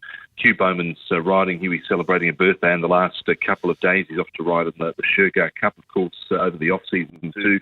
I think he can cap off the season with a victory for John Size. So Race 8, number 2. Race 9, number 2, Kairos Dragon, was with him last time out. He found some trouble in the straight. He's got a better barrier draw this time round. I think he's a big hope for David Hall in the last event, Race 9, number 2. And Valley with a horse that I thought ran exceptionally well at his debut run. Race 3, number 2, Argento Ocean. Thought there was lots of merit in his debut run. He ran one of the better closing sectionals of the whole meeting off a race where they walked in the early stages and the leader dominated from the front. But his numbers were very good at his first up run, and the Douglas White team have found certainly some strong form at the back end of the season, and all well came out of that race over the weekend and won it around about 15 to 1, and they ran beside each other. So he's Argento Ocean. Race 3, number 2, Hugh Bowman riding for Dougie White. And if you had to do the top 5, if like the most satisfying years in Hong Kong racing all season, Zach Purton, even though he's got these lofty standards, he'd have to go in after another ton and clearly dominating with Kaying Rising and dominating the premiership. David Eustace would be in it for mine. I reckon he's exceeded expectations in his first season. Mark Noonan, David Hayes and John Size winning another premiership. They would be my top 5. Yeah, absolutely. Kaying Rising would be right up there as one of those highlights this season. Yep. I think Voyage Bubble, of course, winning the Triple Crown, the first winner of that in over 30 years. The rise of David Eustace and being able to train pretty much the equivalent of what Mark Newham did in his first season. I would add John Size into that, a 13th now-time champion trainer, and the training performance of Francis Lloyd with Cap Farrar, because he was a horse that needed to certainly trim up a little bit in body weight between his classic cup run and the Derby on the advice of Craig Williams. He poured the work into him and he won the Derby. Yep. So many great stories. Hey, Tom, on behalf of everyone here on SENtrack and Giddy Up, we thank you for your brilliant work on SEN and helping us keep updated with Hong Kong racing. You've called magnificently as well. You should be proud. We appreciate your time, brother. Thank you, Gareth. Kind words. Good on you, Tommy. There's Tom Wood there from the Hong Kong Jockey Club. Make sure you check out the HKJC website to keep you updated with everything regarding Hong Kong racing. Let's take a break. In fact, we'll take the news and we'll come back with plenty more. Trial time not far away in Baker Tips.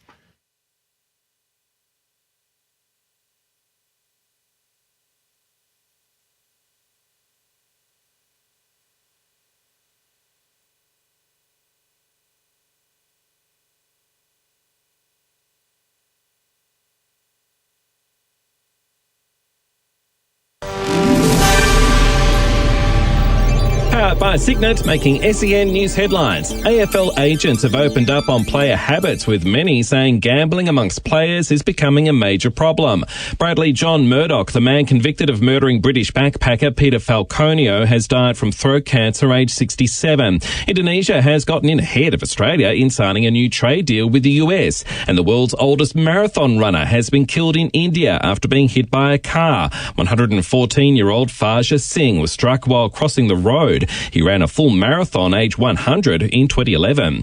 Coming up, SEN Sport. The Dockers say midfielder Andrew Brayshaw should be right for Sunday's game against Collingwood after needing 10 staples in his head following a clash with a teammate last round. And the West Indies are calling in past batting legends Sir Clive Lloyd, Sir Viv Richards and Brian Lara to help address its batting woes after the shocking collapse that saw the side bowled out for 27 against Australia.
Join the conversation.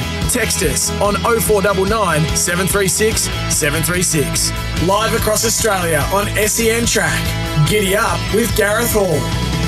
The Giddy Up Bag of Tips for Oz Equipment Rentals. Supplying equipment to the construction, mining and roadworks industries. OzEquipment.com. And the mighty Ultima Hotel in the heart of Demelli, just down the road from Swan Hill. Swing by for a cold beer. And with Bet365 Top Tote Plus, you'll get the best payout across all 3 national totes. Imagine what you could be buying instead. And for free and confidential support, visit gamblinghelponline.org.au. It's one of our favourites here on Giddy Up. Jason Mikulev from Monarch Racing. And Barber goes around in the feature at Grafton today, of course. The time-honoured Ramornie handicap for the sprinters. And Jason's with us now. G'day, mate. G'day, mate. How are you? Good, thank you. Can you win a Ramornie? Oh, look, mate. Everyone's a chance. We took Barbara up to the Calcutta last night, mate. He's a bit under the weather, so don't back him. Please back everything else. No, mate. He's ready to go today. Good barrier, good jockey. He's ready to go. He's been some fine for your syndication business, of course, with Monarch, and Richard Litt has done a great job with him. Mate, he has. And I'll tell you what, I'm up here in an Airbnb with 7 owners. 6 months ago, we're all strangers. and just to have such a good friendship come together in such a short period of time. Like 6 months ago, strangers, today staying at an Airbnb, having a great time, going to Calcutta's, and then hopefully going to win a listed race. It's what it's all about. So we're betting today, brother, then? I am. Yeah. That's all we need to know. And then we just had Peter Fitzgerald on the line talking about the Inglis online sale with a host of these Godolphin tried horses up for grabs. Barber was one of those. You probably don't want to give away too many secrets just yet, but will you be active today? Yes, we will. I have been. I've already given up on one. Can you tell us? Can you tell us? Yeah, look. I really like that Pisces, mate. I think that'd be a great that's the sort of horse you'd secure. Aim for the Silver Eagle straight up, and if you can run, we'll go for the 10 mil in the Golden, albeit different class of horse. But, I mean, these are the opportunities you need to be looking for. There's plenty of them on there. There's plenty of horses that aren't Godolphin where you can find some good value and have a great time too, mate. So just having a look now, I'm trying to sell one of my shares. My horse went legless there yesterday, so I'm only joking. I'll keep Giddy Up Worry, don't worry. But you can buy shares in horses, so I was just having a look at all of that. But I was just seeing what Lavalier is going for at the moment. So it's around 250,000. So it's I mean, I expect him to make a bit more. I mean, a horse like that would be very attractive to Hong Kong for that derby that they've got over there. I mean, there's plenty of options. I mean, Spacewalk's on there as well. I mean, he's been a sparring partner for Barber lately. But like I said previously, mate, you don't want to be paying overs. No. And it's, there's another one in 2-3 weeks. So if you want to get involved with Monarch Racing, find another Barber, I would imagine get in contact now, and then, of course, you can see, well, if you get a Godolphin horse, I want to be involved before it gets taken up pretty quickly. We for this sale we had coming up, we actually had all the owners that are our current owners, they get first dibs.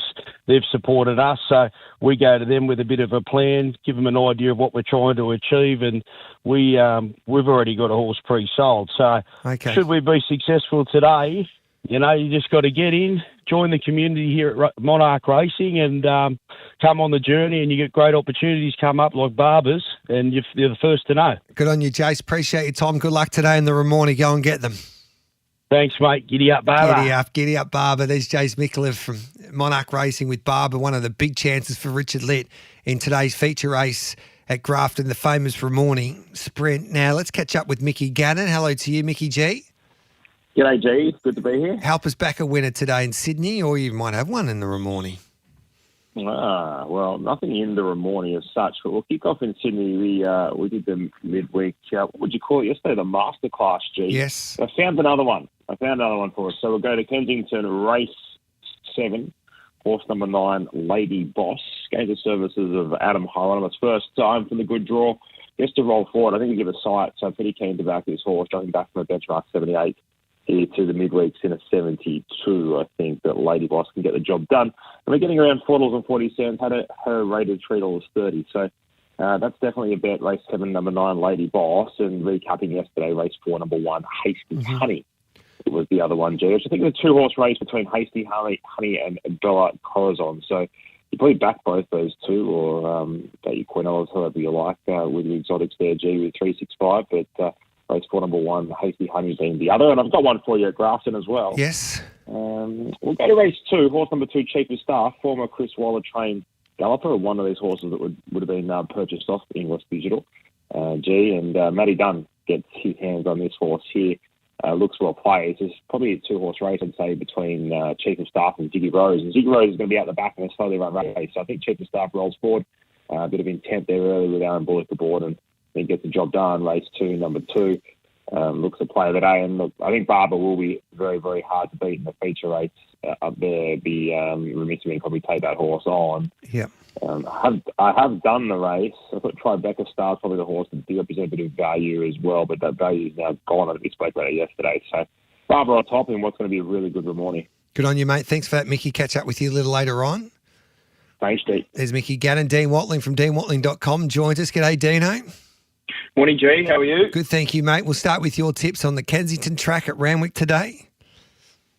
So, G, a couple of really nice, talented types coming out of the Trial Time Black Book and make their debuts. So, race 2, number 7, Ninja, finally gets the races. G, we've been raving on about this 2-year-old gelding over the last couple of weeks.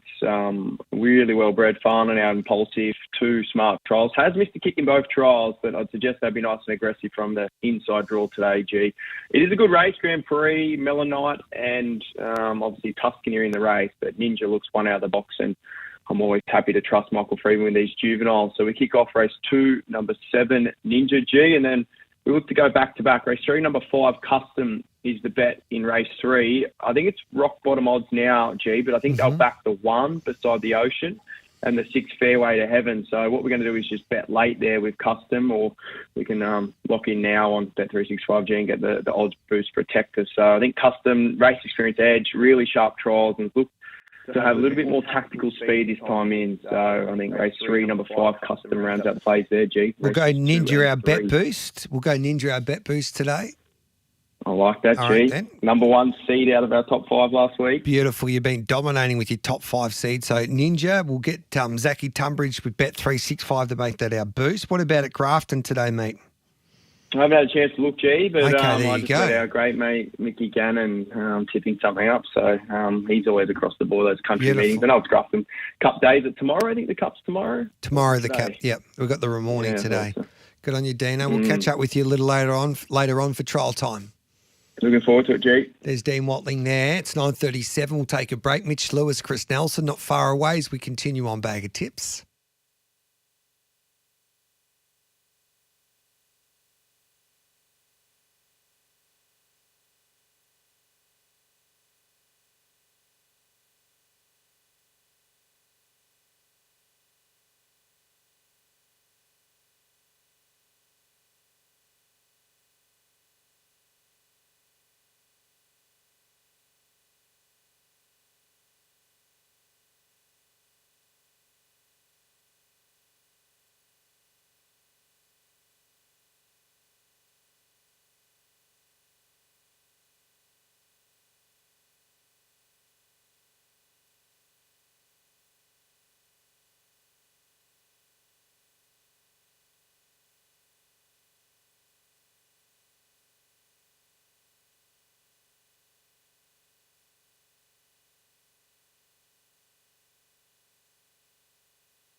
Join the conversation. Text us on 0499 736 736. Live across Australia on SENTrack. Giddy up with Gareth Hall. Welcome back to Giddy Up. This is Bag of Tips this Wednesday, 9:42. Plenty of interest at that Hillside Sandown meeting this afternoon with Blake Shinn and Craig Williams going at it once again for the race to be Victoria's leading metro jockey for this season. Blake leads by 4, but Craig had a big day Saturday. He was behind by 7, but he had a treble, so he's been able to cut into that margin, and both have got some great rides. Today, Mitchie Lewis has done the form for us. We're on a soft 5. The rail's out 5 metres the entire circuit. G'day, Mitchie. Morning, G. Yeah, like we said yesterday, if anyone missed it, I think last I checked, there was only one race that Craig Williams or Blake Shinn aren't riding the favourite at today. So hopefully there's a bit of backwards and forwards on that tally. Yeah, it'll be interesting to see how it all unfolds there this afternoon. Take it away with your best bets, mate, and then we'll go and have a look at Gawler today. Easy. So in race 4, I'm going to stick with the each way play. Probably heavier the place here, G, number 8, Dreams L. So it's just a 1,000-metre horse that likes to go out as quick as it can. Drawn softly in here for Jordan Weatherly. I think she just pushes forward like they normally do. And hopefully the mare's going well enough to be putting in a strong effort. She, recent race at a similar level, she did do that. So I think in a really open race like this, no doubt she can again. And I'm just going to have a little saver for the win bet too on Herbert Park in this race. Gee, I'll just, the track's there at that soft 6. It might be a little bit sticky, and it goes well on the wetter tracks, Herbert Park. Last start less than the length behind 16 Reasons and the Black Cloud in the stronger race. So that's the 2 little bet play there. Race 5, I'm going to back horse number 8, 10 Deep. G, I thought was a little bit interrupted into that first up prep, but hit the line strong enough. So second up here, I've got no real excuses. I think today's the day for her. And then in race 8, we're going to go horse number 2, Sir Atlas. He was an eye catcher there at Sandown first up. He's got a good second up record, and he's up to the 1,800 metres here. I know he's drawn wide, but they get almost a 600-metre run in down that back straight. So he'll get back anyway. I think he'll find a position and hit the line strongly. Like the thoughts there with Sir Atlas for Lindsay Smith. What about at Gawler? Yep, so at Gawler, we mentioned race 3, number 4, Now East yesterday. I wouldn't be backing it at that price on a heavy track, but just keep an eye on the market. Last week, our horse from the block was around the similar price here and got out to 220. So if you're getting that later near the jump, we're wishful thinking here, but just keep an eye on it. Race 4, number 5, All Too Misty's a much better price for me. Dropping out of some metro level races, 1,200 metres might be the query, but I think Jake Toerock just puts the horse in a better spot. They thought enough of this horse to send it around in the Nitschke Stakes earlier in the prep. So that's a listed level race. I think this is a class drop for her that suits. And a little each way play, G. Another horse dropping in grade. A little bit of money this morning. Race 5, number 2, Bubba Yaka. Okay. For Polar Trenwith. So this horse here, look, it was 1.6 last start behind Hadra and Beauty Bound in a much stronger race. I know it was at a big price, but even its form through there recently, BM66s, BM70s, it hasn't seen anything of the level of a BM56 since Kangaroo Island in February, and it won that race. So it's down in grade, handles a heavy track. I think each way play there for this horse. Beautiful, Mitchie. I like the value there today. Go and get them. We appreciate your time as always. Thanks, mate. Good luck to you. Good luck to the listeners. There's Mitch Lewis there. Doomben on a good 4 rails at 8 metres, and you can check out racingqueensland.com.au for where Queensland is racing today. Chris Nelson joins us. G'day, Chriso. Good morning to you, Gareth. Take it away with your plays, mate. Well, there's a couple of good things on the card. I won't tip these, but I'll tell you, anyone out there that likes backing short price favourites, I can't see either of these two being beaten, and they are race 1, number 3, Barbary Spur. And in race 5, I get to that, race 7, horse number 5, Pharaoh's Prophecy. Okay. They do with those what you wish, but they should both be winning. Now, race 2, number 2, Weagle Tiger, gets back onto a good track. That's what he needs. He's third up today. He'll be peaking. He'll roll forward, and he's going to prove very, very hard to run down. So race 2, number 2, Weagle Tiger. Another on pacer is race 5, number 1, Run with the Tide. Finally draws a gate. Gets back to midweek grade. It's been going quite well. Just had no luck being caught wide on the speed its last couple. Can bounce back big time here. Down in grade, down in weight, better gate. leads again and probably wins. And my roughie, as I mentioned yesterday, race 6, number 3, Sly Corner. He can finish like Burnborough, or if he goes fast as you and I, Gareth. But hopefully today is one of those days where he goes as quick as Burnborough down the straight. He's worth a couple of bucks each way at a decent price. Race 6, number 3. Just repeat those numbers again for us, Chriso. Race 2, number 2, Weagle Tiger. Race 5, number 1, Run with the Tide.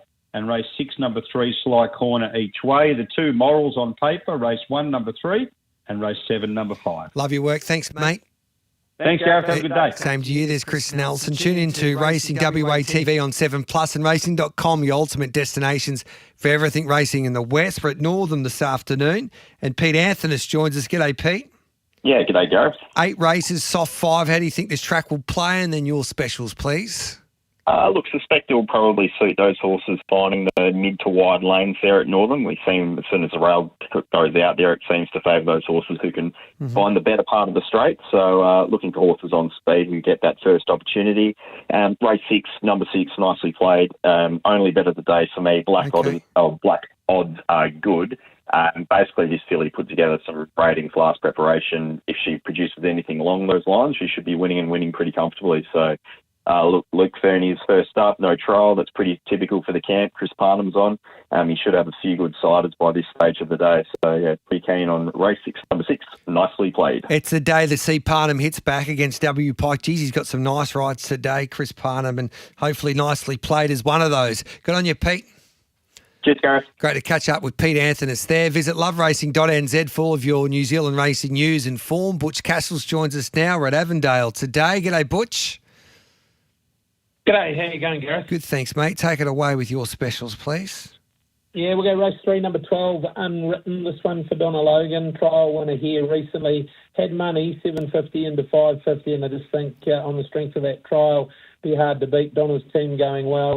She's just easing back into it since returning from Singapore. Had a good winner with a 2-year-old at Ruakaka on Saturday, and I think we'll see her start to ramp up as the spring approaches. But I think this one can get it done today. Race 3, number 12, Unwritten. We'll go to race 4, number 1, Chasing Warrior. Look, it's placed its last 2. Gets the 4 kilo claim with Sam McNabb in the saddle. And I think it finds a weak maiden race here to clear maidens at... it's had a few goes, but I just think at the $2.50 price in a weak race, it should be too good for them. So that's race 4, number 1, Chasing Warrior, and race 3, number 12, Unwritten. You've been fine form, Butch. We appreciate you as always. I mean, thanks. There's Butch Castles, thanks to Love Racing NZ. Darren Carroll at Bendigo Trots likes race 6, number 3, Alcatraz Girl, and race 7, number 8, Jillaby Tidal Wave. So that's race 6, number 3, race 7, number 8. And thanks to Harness Racing New South Wales, the home of the Carnival of Cups, where Australian music royalty meets quality harness racing action. Amanda Rando likes race 4, number 2, Happy Reg. And that's the only special for Amanda on that program at Bathurst. Trial time is coming up next. Matty Morton and Dean Watling to join me. That was Bag of Tips, all thanks to Bet365, Oz Equipment Rentals, and the mighty Ultima Hotel in the heart of the Mallee.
Join the conversation. Text us on 0499 736 736. Live across Australia on SENTrack. Giddy Up with Gareth Hall. Now on Giddy Up, it's time for Trial Time with Dean Watling. And Matty Morton, who kicks it all off for us. And Matty's been in fine form along with Dino. Their top 5 triallers, black bookers anyway, have been going great guns when they're going to the races. And Matty joins us now. G'day, Matty boy. Trial guy. Good morning, Gareth, and welcome to frosty and freezing Dalesford. I could just imagine. We'll kick off with number 5. We go to Pakenham Heat 11, Yellow Knife. Yeah, unraced 3-year-old Yellow Knife is another one of the transfers to the Hayes team subsequent to the passing of Mike Moroney. Yeah. Patients should be rewarded if they can keep this rising 4-year-old in one piece. Showed plenty when held up early in the run yesterday and let down swiftly before Luke Cartwright took a solid grip late. Looks to have plenty in the tank, and Yellow Knife is definitely worth her place in the Black Book. Number 4, we head up to Sydney. Randwick Trial 12, Daring Fellow. Yes, unraced 2-year-old Daring Fellow from the Michael Friedman stable could not have been more impressive in his first time at the trials. I'll be keeping a close eye out for him wherever he goes. Straight to the front under a hold in the middle of the track, kept wide but way too strong when leading throughout. He's a decent prospect in the making, Daring Fellow. Beautiful. Michael Freeman can train a young horse. Verdot, we go to Kilmore. Heat 3. Yeah, Racing Victoria's kept us in the dark about these ones. There's not many results to be found anywhere, but I found them. Verdot was progressed nicely through the brief career so far and looks a likely contender to step up again when next seen on race day. Had plenty in hand with leading throughout at Kilmore last Friday, where the action had been transferred from Flemington. First or second at all 5 starts, and he should add to that tally soon, Verdot. Who trains Verdot? Corsons. All right, then. What about Gala Queen, Pakenham Heat number 2? Yeah, this one from the Stokes camp really stepped up her last campaign. Until hitting a wet track and being sent for a spell, looked uncomfortable that day and again 2 weeks ago when facing similar conditions. She was held up early yesterday, hit the line full of running and looks set for another strong showing first up. Looks ground dependent though, so keep that in mind, listeners. No wet tracks. No wet tracks for Gala Queen. We'll note that down. And then Pakenham Heat 7 is your number 1 trialer from the all-conquering B camp. Yes. Another one from the big camp. Lightly raced mare Takiko is another that looks to be coming to hand well this campaign. Showed plenty of speed to win under a hole with a bit in hand yesterday and looks ready to go. Had the measure of a well-performed stablemate and could be a better horse this time in now that she's older and stronger. Certainly stay on the right side of her first up where she's undefeated. Beautiful. So 5 Yellow Knife, 4 Daring Fellow, 3 Verdot, 2 Gala Queen, number 1 Takiko.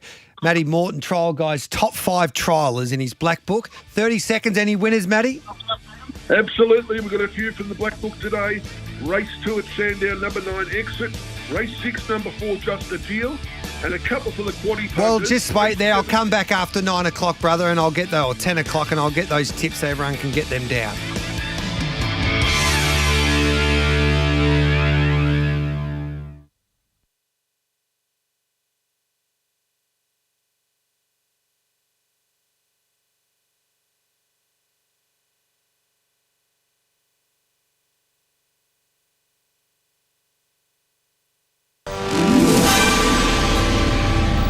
Powered by Signet. Good morning, I'm Nath Gardner with SEN News. The federal government says it remains committed to fast-tracking childcare changes after an educator was accused of abuse. It comes as another 4 childcare centres in Victoria have been revealed as locations where Joshua Brown worked.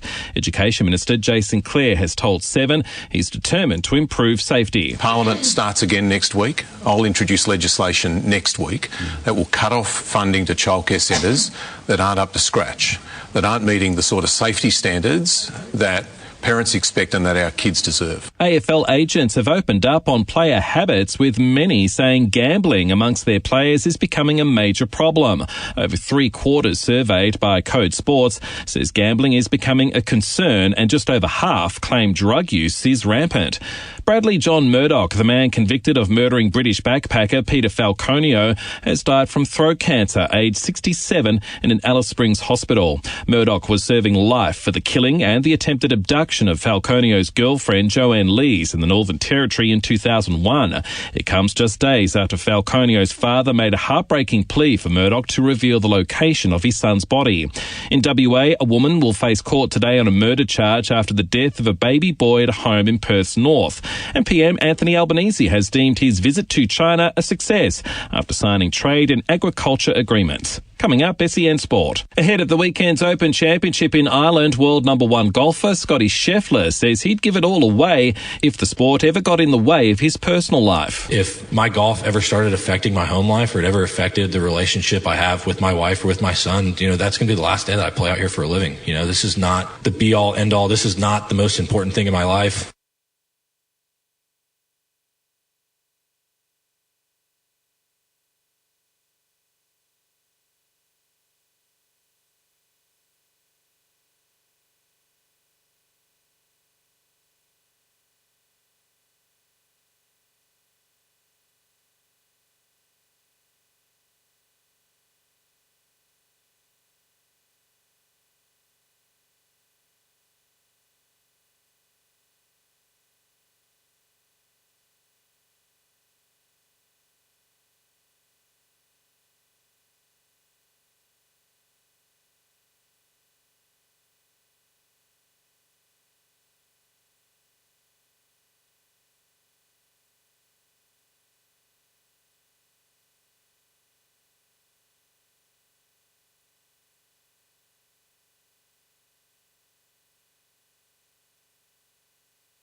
Join the conversation.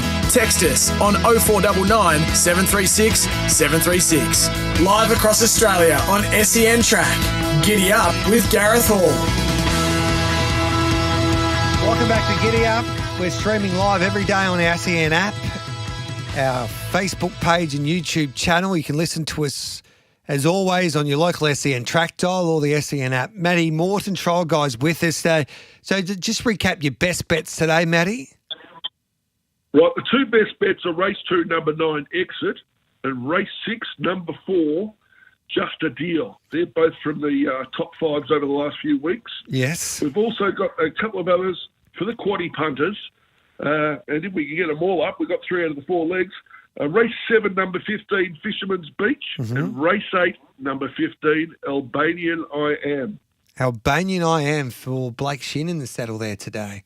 Is it? I think it is Blake, as he tries to hold off Craig Williams in that Jockeys Premiership. Good on you, trial guy. Complete domination. Well done. Have a great day, folks. And we'll put up his top 5 Black Book triallers on our social media platform, along with Dean Watling, and he joins us now. Dino, welcome to Trial Time. Good morning again, G. Number 5, Cantiamo, this filly by 2 Darn Hot, trained by Chris Lees. Explain why, please. Number 1. Sorry. We'll start with Copperline then. I've completely stuffed that up. We'll start with Copperline. You're giving it away, G. Well, just bloody, when you send them to me, mark them 5, 4, 3, 2, 1. If it looks like the order to me that Cantiamo's number 5 anyway. We'll start with Copperline.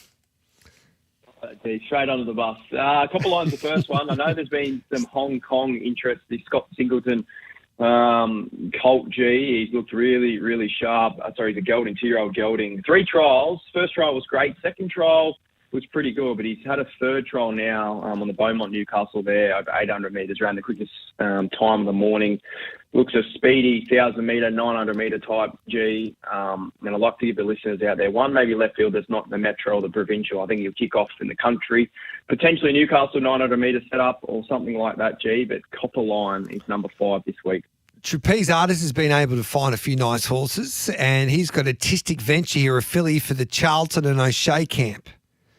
Yeah, gee, it's interesting. We're obviously getting to the time of the year where the 2-year-olds turn 3. So I'm thinking a couple of these breeders, these fillies that debuted and ran in these nice 2-year-old races but didn't win, want to get that sort of maiden ticked off on the pedigree. So obviously Artistic Venture is the name of this filly, trained by O'Shea and Charlton. It debuted in the English Nursery, before then running 3rd in the Millennium, running 5th in the Sweet Embrace and 5th in the Magic Night. So she's got the grouse form as a 2-year-old, yet to win though, but this latest trial was outstanding. Sat back and said whoosh down the outside there, Randwick over 742 metres. So she's sort of got 15 odd days to get to the races as a 2-year-old and tick off the win, but she's well and truly above average. She's a group class filly for the spring, and I expect her to kick off in fine fashion and tick that maiden off nice and early this preparation. A couple now for Michael Freedman. Valedictorian is a colt by Sue Star, and you like this horse. He's number 3.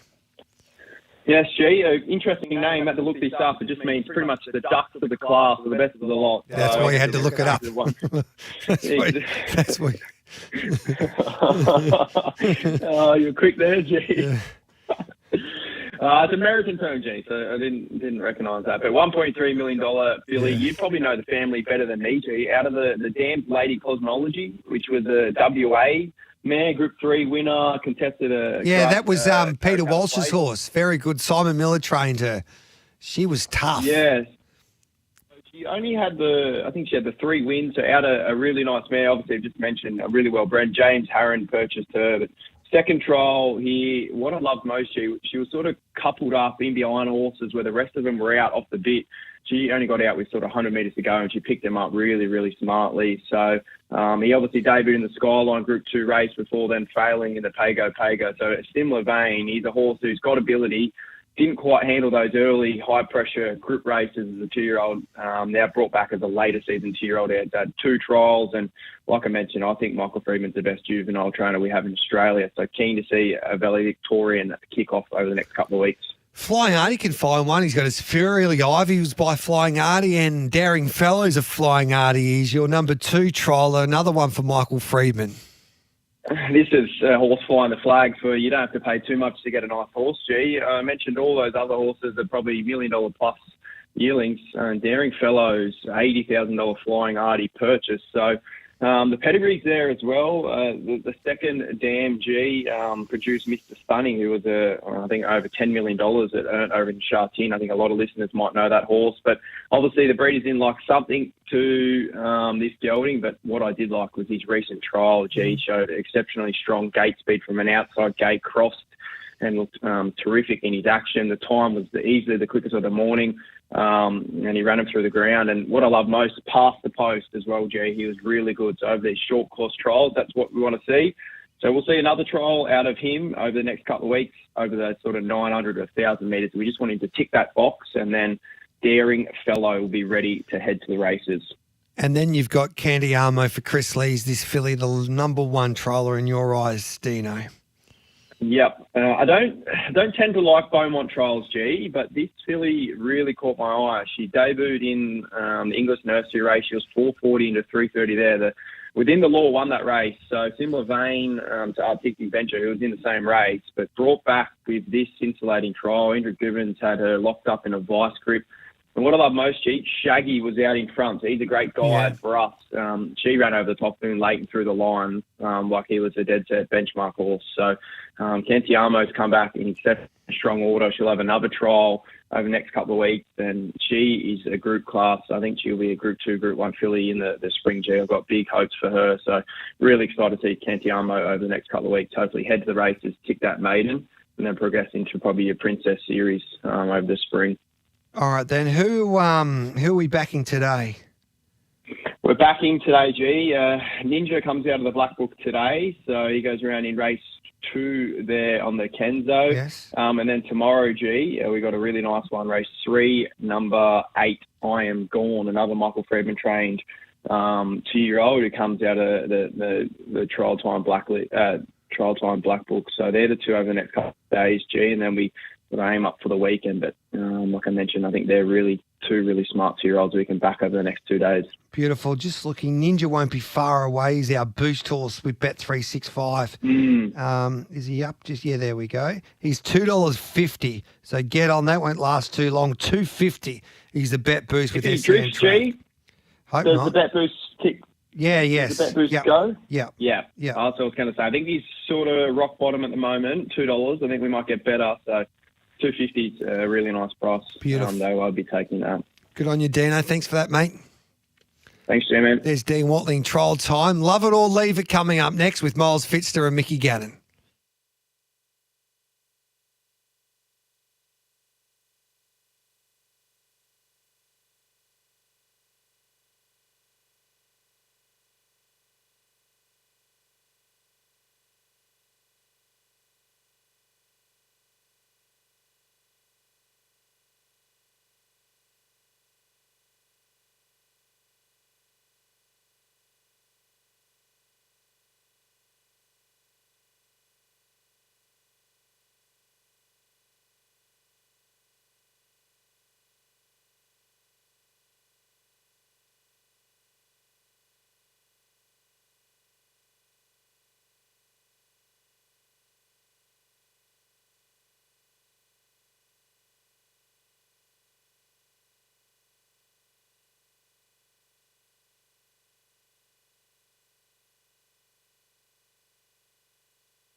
Join the conversation.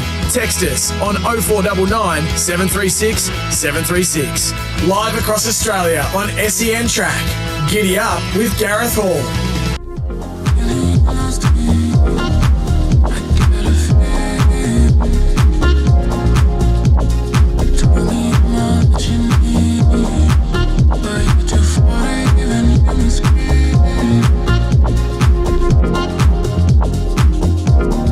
Welcome back to Giddy Up with Gareth Hall. Thanks to Bet365, we're streaming live every day on the SEN app, our YouTube channel, and our Facebook page. You can listen to us as always on your local SEN track dial or the SEN app. It's now time for Love It or Leave It. Let's welcome in the team. The Magic Man, Miles Fitzner. Hello to you, Miles. Hello, G. Hello, Mickey. Hello to the listeners. Mickey Gadden joins us. G'day, Mickey boy. Yeah, Milo, G, listeners, good to be here. Exciting day. Plenty going on, G, but looking forward to this as well. Now, we're about to go through a couple of the hot topics in the sport of thoroughbred racing, and I don't know where we're going to start here. We might start with our great mate, Johnny O'Neill, who set social media alight there yesterday after saying this on the Monday means tests regarding one of the superstars in my eyes of Australian racing in Char Wolf. Char Wolf doesn't look like Sophia Sistina maybe in the Winx, which is coming up in August, the first of the Group 1s of the season, but that's about it. If I trained it, it'd win 3 Group 1s this time in Hawksey. If you trained it, Yep. If you trained it, what Group 1s? It'd go to the Toorak with plenty of weight and win. And then I'd send it to Perth and it'd win the railway. and it'd win the 2000, the race that the race that light him disrespectful. No, please, mate. No, he's probably not won't wrong. get within 100 yards of Via Sistina. Well, it's not going to. It's going to have to. Via Sistina's going to the Cox Plate, different paths. So where's it going to go? King Charles is its main aim. King Charles. Yeah, well, it'll get lapped. Do you think that, or do you agree or disagree with John O'Neill? Are you loving his comments regarding Char Wolf, or are you leaving those comments about Char Wolf, Miles Fitzner? He's a funny horse, Char Wolf, because after that Pride of Jenny win where he beat Pride of Jenny in the King Charles, what's that, the 19th of October, you could have argued he was the best horse in the country at that time, and I still believe that was Pride of Jenny's peak performance of what she was able to do in that run.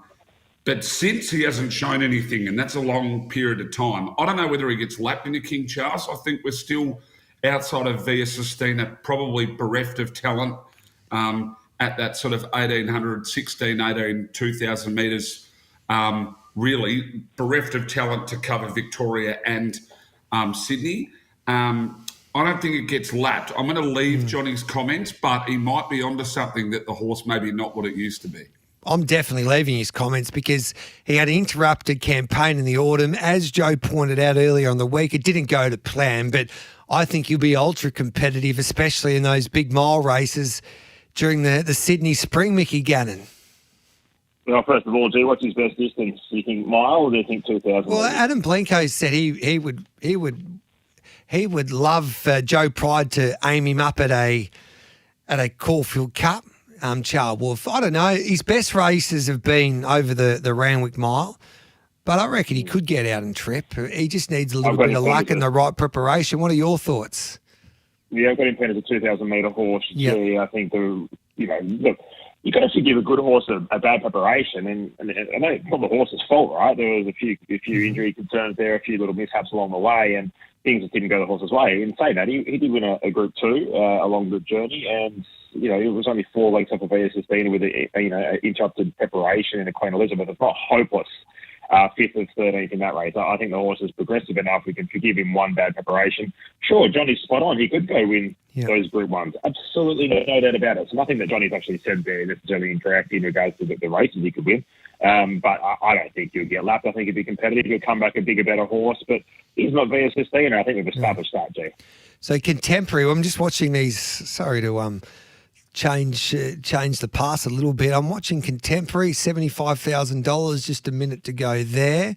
Just get your hand off the mouse. Yes, Fleetwood's been sold for $150. How come he's been sold when the others before him haven't been sold? Because they keep bidding, G. Okay, it keeps going for 5 minutes onwards, yes. Hanau's just been done for $100,000. There's 6 minutes left with Lavaliere. Golan Racing's picked up Fleetwood, Gareth, so that'll be interesting. Which one? Tony Golan. Correct. Yes. Well, that is Golan Racing. So Tony Golan. Who picked up Cloisters for 125? Let's just have a look at that while we've got you here. WS Stud, so I couldn't tell you that is another clue. Now, the captain was, just quickly regarding the conversation we had on the means test as well with Johnny O'Neill and Wayne Hawkes. Johnny believes that Via Sistina might be unbeaten throughout her campaign, which kicks off in the Winks, and then she'll come to Victoria, Makybe Diva into the Turnbull, into the Cox Plate Miles. Do you agree or disagree? Are you loving that or leaving that with Johnny O'Neill regarding Via Sistina? It's probably a call I don't want to make, Gareth. If she goes under in one, I mean, they're racehorses. They shouldn't be expected to go around. It doesn't always go to plan. Whether she goes around undefeated or doesn't go around undefeated, really, I can leave either way. It's going to take a mighty effort to beat her and some bad luck, something on her behalf. Yeah. Because from what we're seeing, no one on form is probably going to get near her, but it's only going to take someone another Pride of Jenny to pop up and get a ride to get this horse beaten. And if she sits at the back of a peloton 15 lengths off a tearaway leader that actually gets some mid-race sectionals and they go too slow, she will go under like she did previously. So, I'm going to leave the comments. If she goes under, I'm still not getting off. I think she's by far and away the best horse we have here in the country. She won it double figures last year in the Wink Stakes when Karen McAvoy rode her. J-Mac jumped off. Was it the Wink Stakes? It was one of those races. J-Mac jumped off her and Karen McAvoy rode her, and J-Mac was on Fangirl. But the 1,400 metres first up at a Winks, that's where she'll be most vulnerable, you would imagine there, Mickey Gannon. Yeah, spot on, G. I'll take her on 1,400 metres first up. Absolutely no doubt about it. If you get beat, you get beat. But I'd imagine she'll probably be around that $2 mark and probably represent a bit of value for some horses that might be one or two runs into their preparation and might be able to steal that race. I'm more than happy to take her on there. But I think beyond that, she'll be almost unbeatable, you'd imagine. And anything in a mile and above, I think there's going to be getting the job done. But it is punting, G. You've got to be able to roll the dice at some stage, and I think we're happy to roll the dice for her to get beaten. This one for you here, G. Contemporary's been picked up by Lindsay Smith for $75,000. Lindsay Smith, Uncle Lindsay, Contemporary. There you go. He's well and truly back, Lindsay. So, that's interesting. I reckon Jules Valence might have had something to do with that. I don't know if he still is his right-hand man. But Contemporary, that's not a bad buy in your eyes, Mickey G? That'll do if you've got the money, G. Yes, $75,000. So well under Lindsay. So, Gareth, just back on Via Sistina, you say the Winks is the plan, then the Makybe Diva, the Turnbull, the Cox Plate, is that right? Correct, yep. Yep, so it followed the exact same path it took when it won it last time. Yep, that's it. And she got the other thing we've got to worry about is the rain-affected track that you might get as well, which we saw she fell victim to previously. So, a bit of second up sort of set up may be her query, but I think she'll be winning a grand finals, fellas. She had one of the weirdest preparations. Well, that's where we got... Yeah. That's where we got the price, wasn't it, Gareth? Like after that Turnbull run, everyone sort of went, just couldn't possibly. But people still forget the surface we were running on that day. Yeah, she had one of the weirdest preparations last year because everyone knew she was pretty good after what she showed in the autumn, and albeit she was second to Pride of Jenny and that Queen Elizabeth. Then she came to the Winks and she was at $12. J-Mac jumped off and she won. She burst through the centre and it was a great K-Mac ride that day. And then everyone was thinking, watching her on Champions Day at Ascot before she came to Australia, she was very, very good on a heavy track where she finished third. Everyone thought she would just brain them in a Makybe Diva. She couldn't go a yard that day and everyone jumped off her except for Miles. And then D-Lane just lifted her over the line to win the Turnbull. And then she lost J-Mac on the Tuesday morning with Breakfast with the Stars. And she was doubtful whether she would go in that or race for a while anyway into a Cox Plate. She's given the all clear. She wins the Cox Plate in one of the greatest ever performances that race has ever seen in a track record time. And then she dominates an autumn. So she had a campaign and a half with plenty of ups and downs during the spring of last year. So can't wait to see what she can do this time around. And you still got to remember she'd had. Yeah. Sorry, Gano, you go. No, I was going to say one of the worst betting performances for me of all time, because I do remember that breakfast, and I just continued to back everything else around her after having her for a really good position, and she's come out and brained him in the Cox Plate. So the less said about that, the better. Thanks. And we thought she was not running after talking to the team there at Geelong. Everyone said she's gone. But it was a bit of drama. It was a bit of, it was drama at its very best, like only racing can produce on that Tuesday morning. What were you saying, Milo? I was just going to say is the more you go back, I know people have got theories, and Gano can probably talk more to this, but you remember she only had the 2 quick starts, that little break. So she was the first real sort of prep and a second up run, that Turnbull where she went under. So a lot of people have that Chris Waller second up syndrome. Do the horses go as well second up? But what she's been able to do, how they've gapped the trials back through the autumn, it'd be fascinating to see how they go about it with this one in regards to the work and what she does again. But I like the fact that they're going back to essentially the exact same setup, 14, 16, 2000, 20, 40.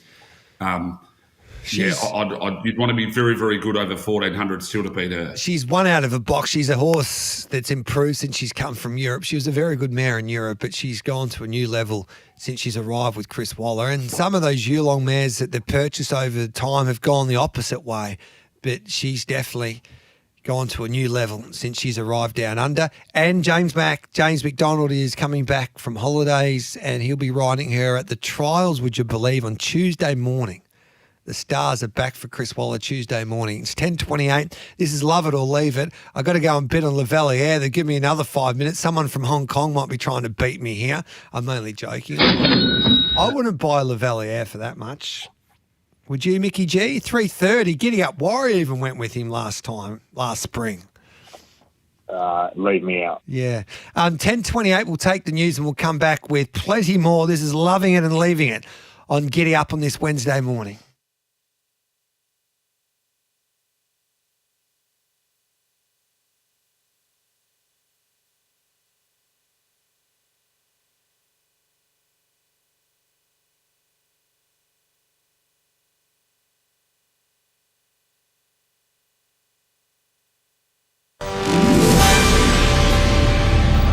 Powered by Signet, making SEN News headlines. The whereabouts of the body of British backpacker Peter Falconio will be taken to the grave by his killer. Convicted murderer Bradley John Murdoch has passed away.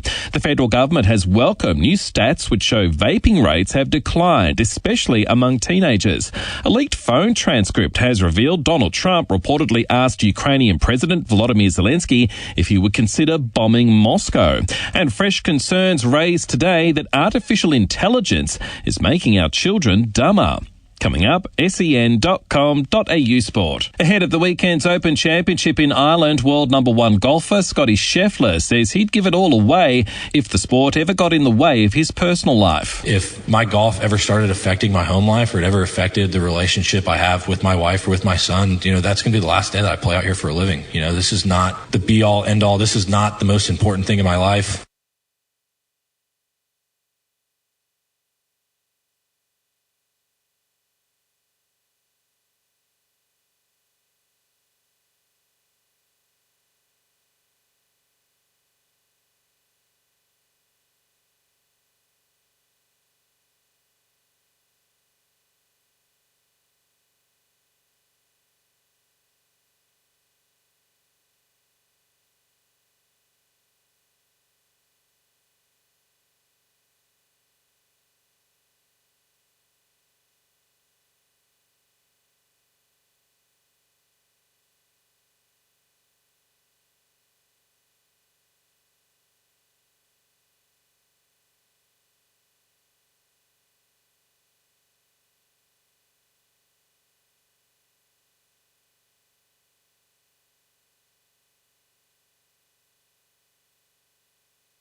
Join the conversation. Text us on 0499 736 736. Live across Australia on SENTrack. Giddy Up with Gareth Hall.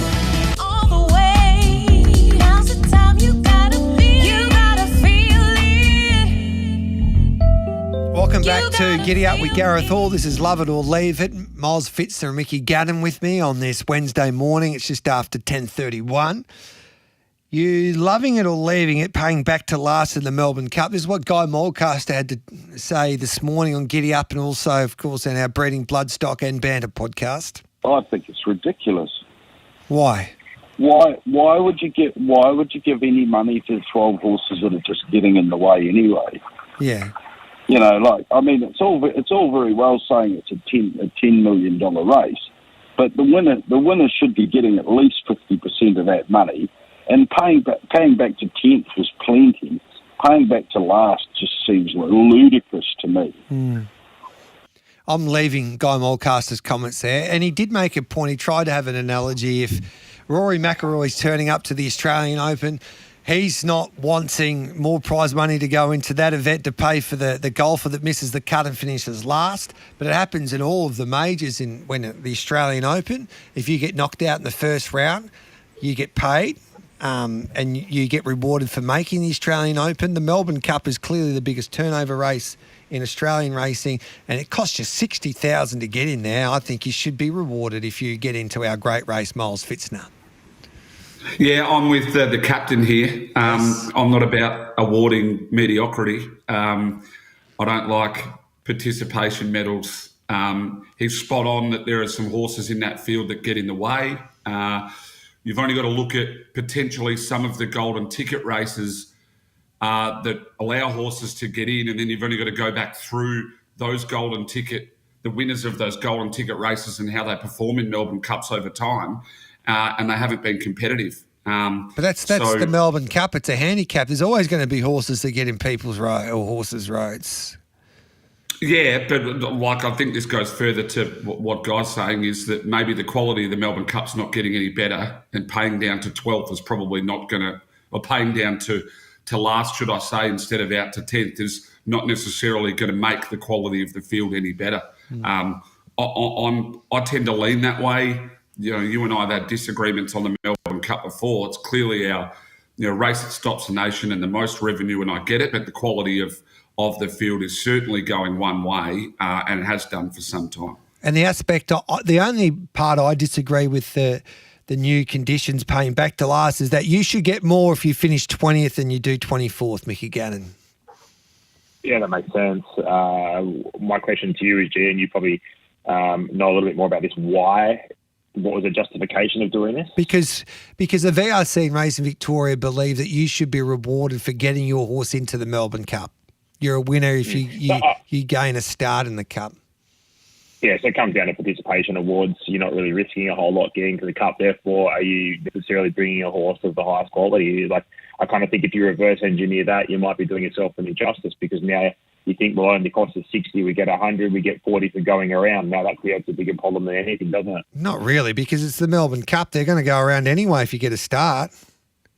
It should why still else be would you have a stayer? Why have you given them the extra? Why have you given them 100 then? Well, the perfect example is the captain pointed out. Why do you get paid for getting knocked out in the first round of the Australian Open? Because most of them have got to fly 24 hours to get here, and it costs them 50 to 60 just to get their physios and stuff to turn up. Yeah. But it's the same. There's a lot that goes into horse racing, and it's the biggest dance of all, the Melbourne Cup, and it's the biggest turnover race, and you're paying $60,000 to compete. I reckon you should get rewarded for it's a victory and it's an achievement if you make the great race. So we'll take away, let them get their 60 back, baby.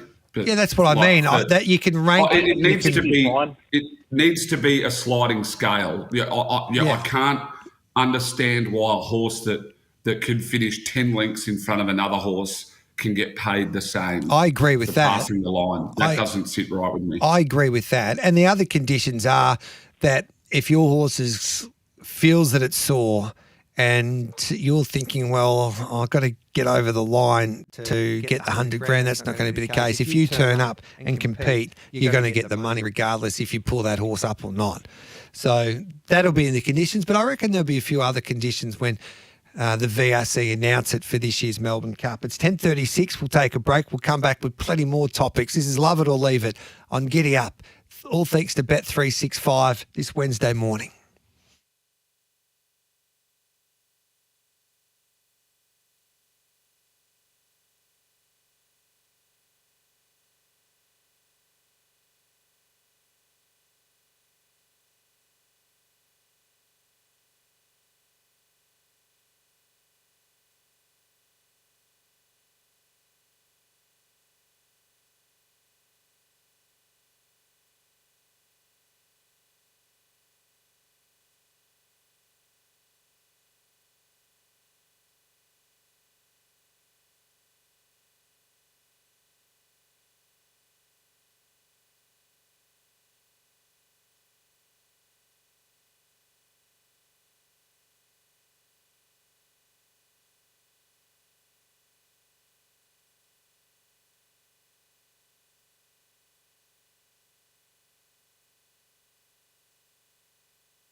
Join the conversation.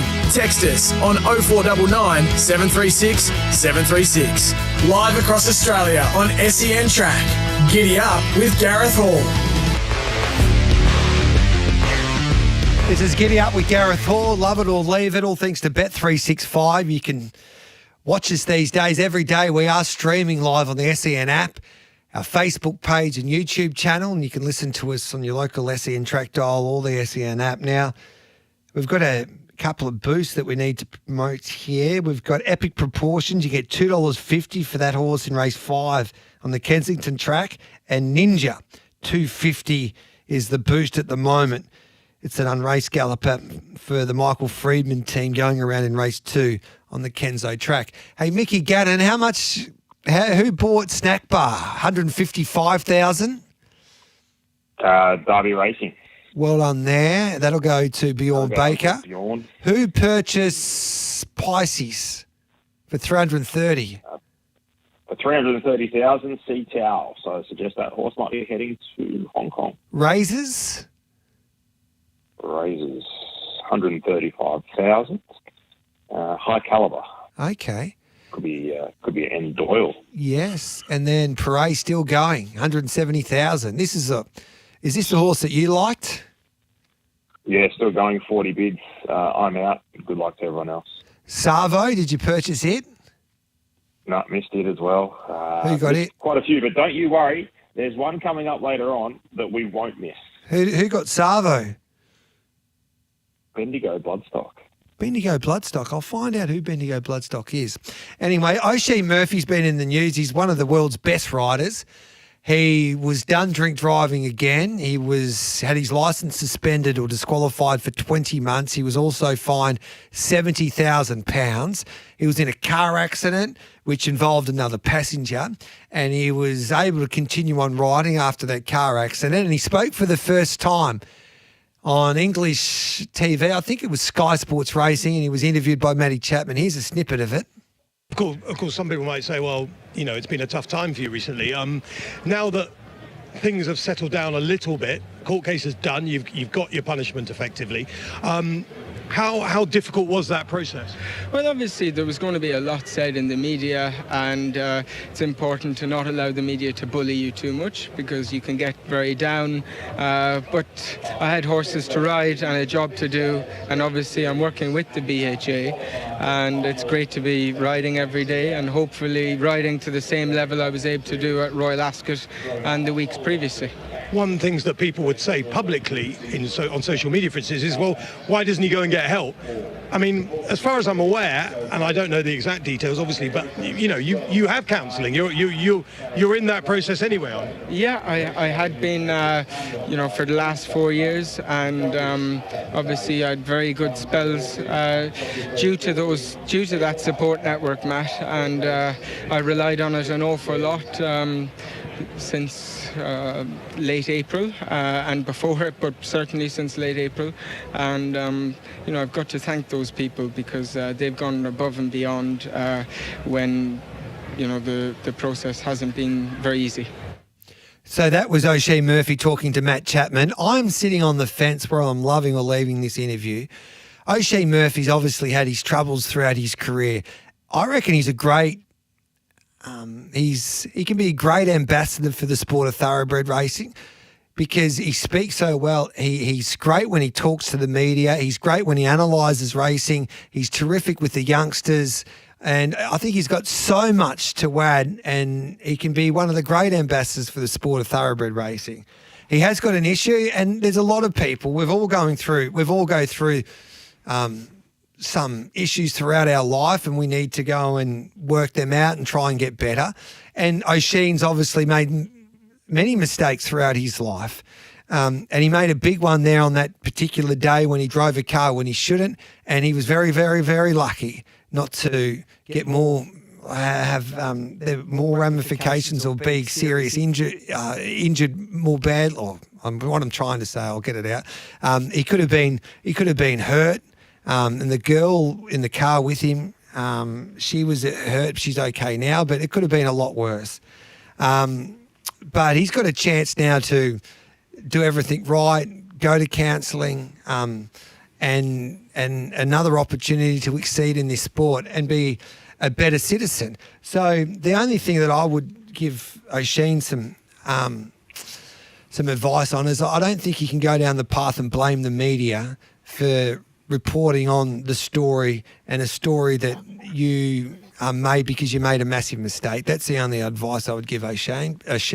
But apart from that, I thought that he's handled himself okay, and obviously it's only up to him now, Miles. I've looked at this two ways. One is it's incredible the media access and the questions, that interview in its own right, of Matt Chapman being able to talk to him after something serious like that. I mean, in Australia here, that would just be off limits. I mean, we don't get access to jockeys and or trainers really that have had indiscretions, convictions, or that have done the wrong thing. I mean, they get hidden away and it gets written about, but you don't get a straight face-to-face interview. So that's to split the two. The interview itself is unreal, how he's got the access. But how O'Sheen Murphy handled himself in that interview in blaming the media or misinformation, he's told the media before, and I quote from the BBC, that he was receiving counselling. He told BBC Sport after returning from failing 2 racecourse breath tests where he was rubbed out for 14 months back in March 2023. Now, I am the biggest advocate for giving people chances, but I'm also a big advocate for there are people that you can keep giving chances to and you can praise about ambassadors for the sport or that are good for the sport and these sort of things that keep doing the wrong thing. And eventually, at some point, you have to tell those people that they need to grow up, because you can give someone a chance and you can give them a second chance and you can give them a third chance. O'Sheen Murphy has had multiple chances. Here he crashes a car again, lucky not to injure the other person more significantly and lucky not to injure himself from all accounts. And then he wants to sit there and be half arrogant in an interview. I thought he was poor, extremely poor in that interview. And yes, I'm going to counselling and all this. Well, mate, you've been in counselling since 2023 for 2 years and it's still popping up. So at the end of the matter, take some responsibility yourself. Don't put any responsibility on the media. Mickey? Yeah, he put himself in a situation. You're a public figure. You put yourself in a situation. The media is entitled to do their job. So I think he needs a level of accountability, as we all do. He's made a mistake, and I just don't think it. I don't know the intricate details of the accident or anything like that, but I don't think it's the right thing to do to sort of pass the buck and say, the media misreported. Like, they may have, but the only thing that he really needs to turn up to do is say, I made a mistake and I'm going to be better from the mistake. And I think you do that, you can endear yourself to the racing fraternity and we can probably move on from it and get around it. But when you decide to pass the buck, I think Miles is right, it had an arrogant undertones to it. It just leaves a sour taste in your mouth, and it also leaves a bit of leaves me thinking, do I really believe that he's genuine here? And that's a concern, because when someone's done something, wrong, and it's meant to be, those type of incidents should be completely life-changing. I think they tend to humble people more often than not, and I don't necessarily think he's been as humbled from such a mistake as most people tend to be. I think the racing's just praying that he can get his act together, O'Sheen, because he can be a valuable asset to the game, but you can't keep making those mistakes when you're risking your own life and other people's lives. And I think some in the racing game and even his fellow colleagues, that they care about O'Sheen, but they want him to make sure that this mistake doesn't happen again, because they're running out of patience in a way. Gareth, could I just say, to get that, Sorry, Gareth. You need your counterparts. Yeah, sorry, Miles. You need your counterparts to get around you, and you're spot on. And if you're not endearing, it makes it hard. Yeah, Miles. Yeah, that's a great point from Gano. Is like everyone makes mistakes. So to think that there is no perfect society out there where nobody's done something that they shouldn't have or whatever. But it's about probably moving on and learning from it. Now, I've said this multiple times on radio.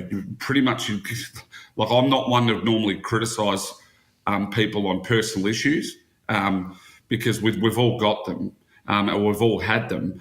But at some point, though, you've got to look like you're turning a corner and doing the right thing. And probably the only close enough example we've seen similar-ish of what I'm trying to describe is probably Ben Cousins, where he had multiple chances and a heap of help, and at the end of the day chose not to help himself. Yeah. So I'm probably more fascinated, really, out of all of this about the access, one, that the media have had, and two, with the reporting of it. Because even as an industry that we talk about and we love, is a lot of the time with these sort of indiscretions, convictions or hiccups, is they're not reported like that in racing media like they certainly are overseas. He had a relationship with Matty Chapman. I've got to take a break. So he would have talked to Matty Chapman, and they would have been able to conduct that interview after negotiating, I would imagine, for a little while. And it was probably in the best interest that we heard from O'Sheen in a way as well.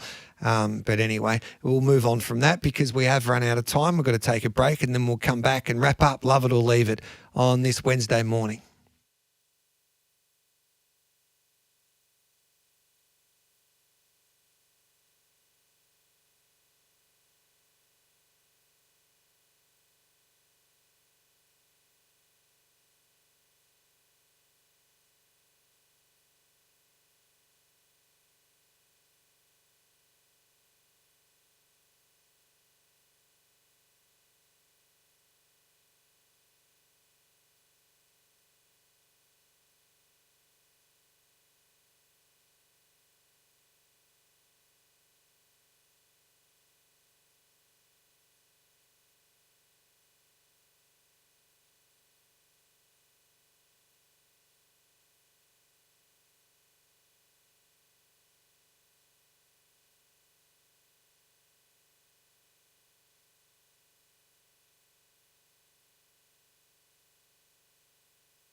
Join the conversation. Text us on 0499 736 736. Live across Australia on SENTrack. Giddy Up with Gareth Hall. Do you like the media? Do you try and buy into old man media and radio and listen to that stuff, or? Yeah, the only one's probably SENTrack that I listen to. That's about it. No, I don't really listen to the other. Good on you. That was Chatty Warner, and he's a star. SENTrack's his favourite radio show, Miles, or station. Good to have the Sydney boys in. Sydney set lads are flying. Paps and Gano absolutely killing it up there with their show. And we've got a lot of people. We had Adam Simpson jump in on our Sunday show the other day. He used to listen all the time on Sundays when he could. And hopefully we're entertaining people. That's the same of the game, isn't it, G-Man? And Dan Gorridge is very good. I met him at the Greyhounds one day when he was doing some work at Sportsben, and I enjoy his commentary on the football from Big Collingwood. No, he's not a Carlton supporter, isn't he? Yeah. I'm only stirring Paul Sebastiani. I'm only stirring. Hey, Wayne Hawkes is listening as well, talking about Carlton supporters. I've got 40 seconds, so we can take your pick for this one before we go. Are you taking tempted or nepotism, Miles? Nepotism because he's a cult. No, this is from a racetrack perspective.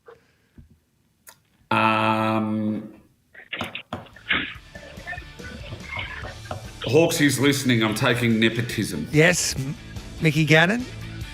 I'll take nepotism even if Hawksy wasn't listening, G. More likely race, I think, is the better horse. Love your work, boys. Thanks for that. Have a good day. And that is Love It or Leave It on Giddy Up, and that is Giddy Up. Thanks for your company.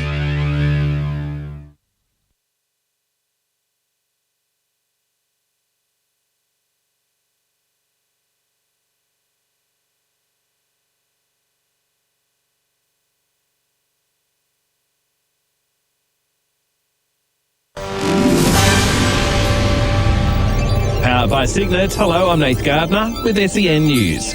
The whereabouts of the body of British backpacker Peter Falconio will be taken to the grave by his killer, Bradley John Murdoch, who was convicted over the 2001 murder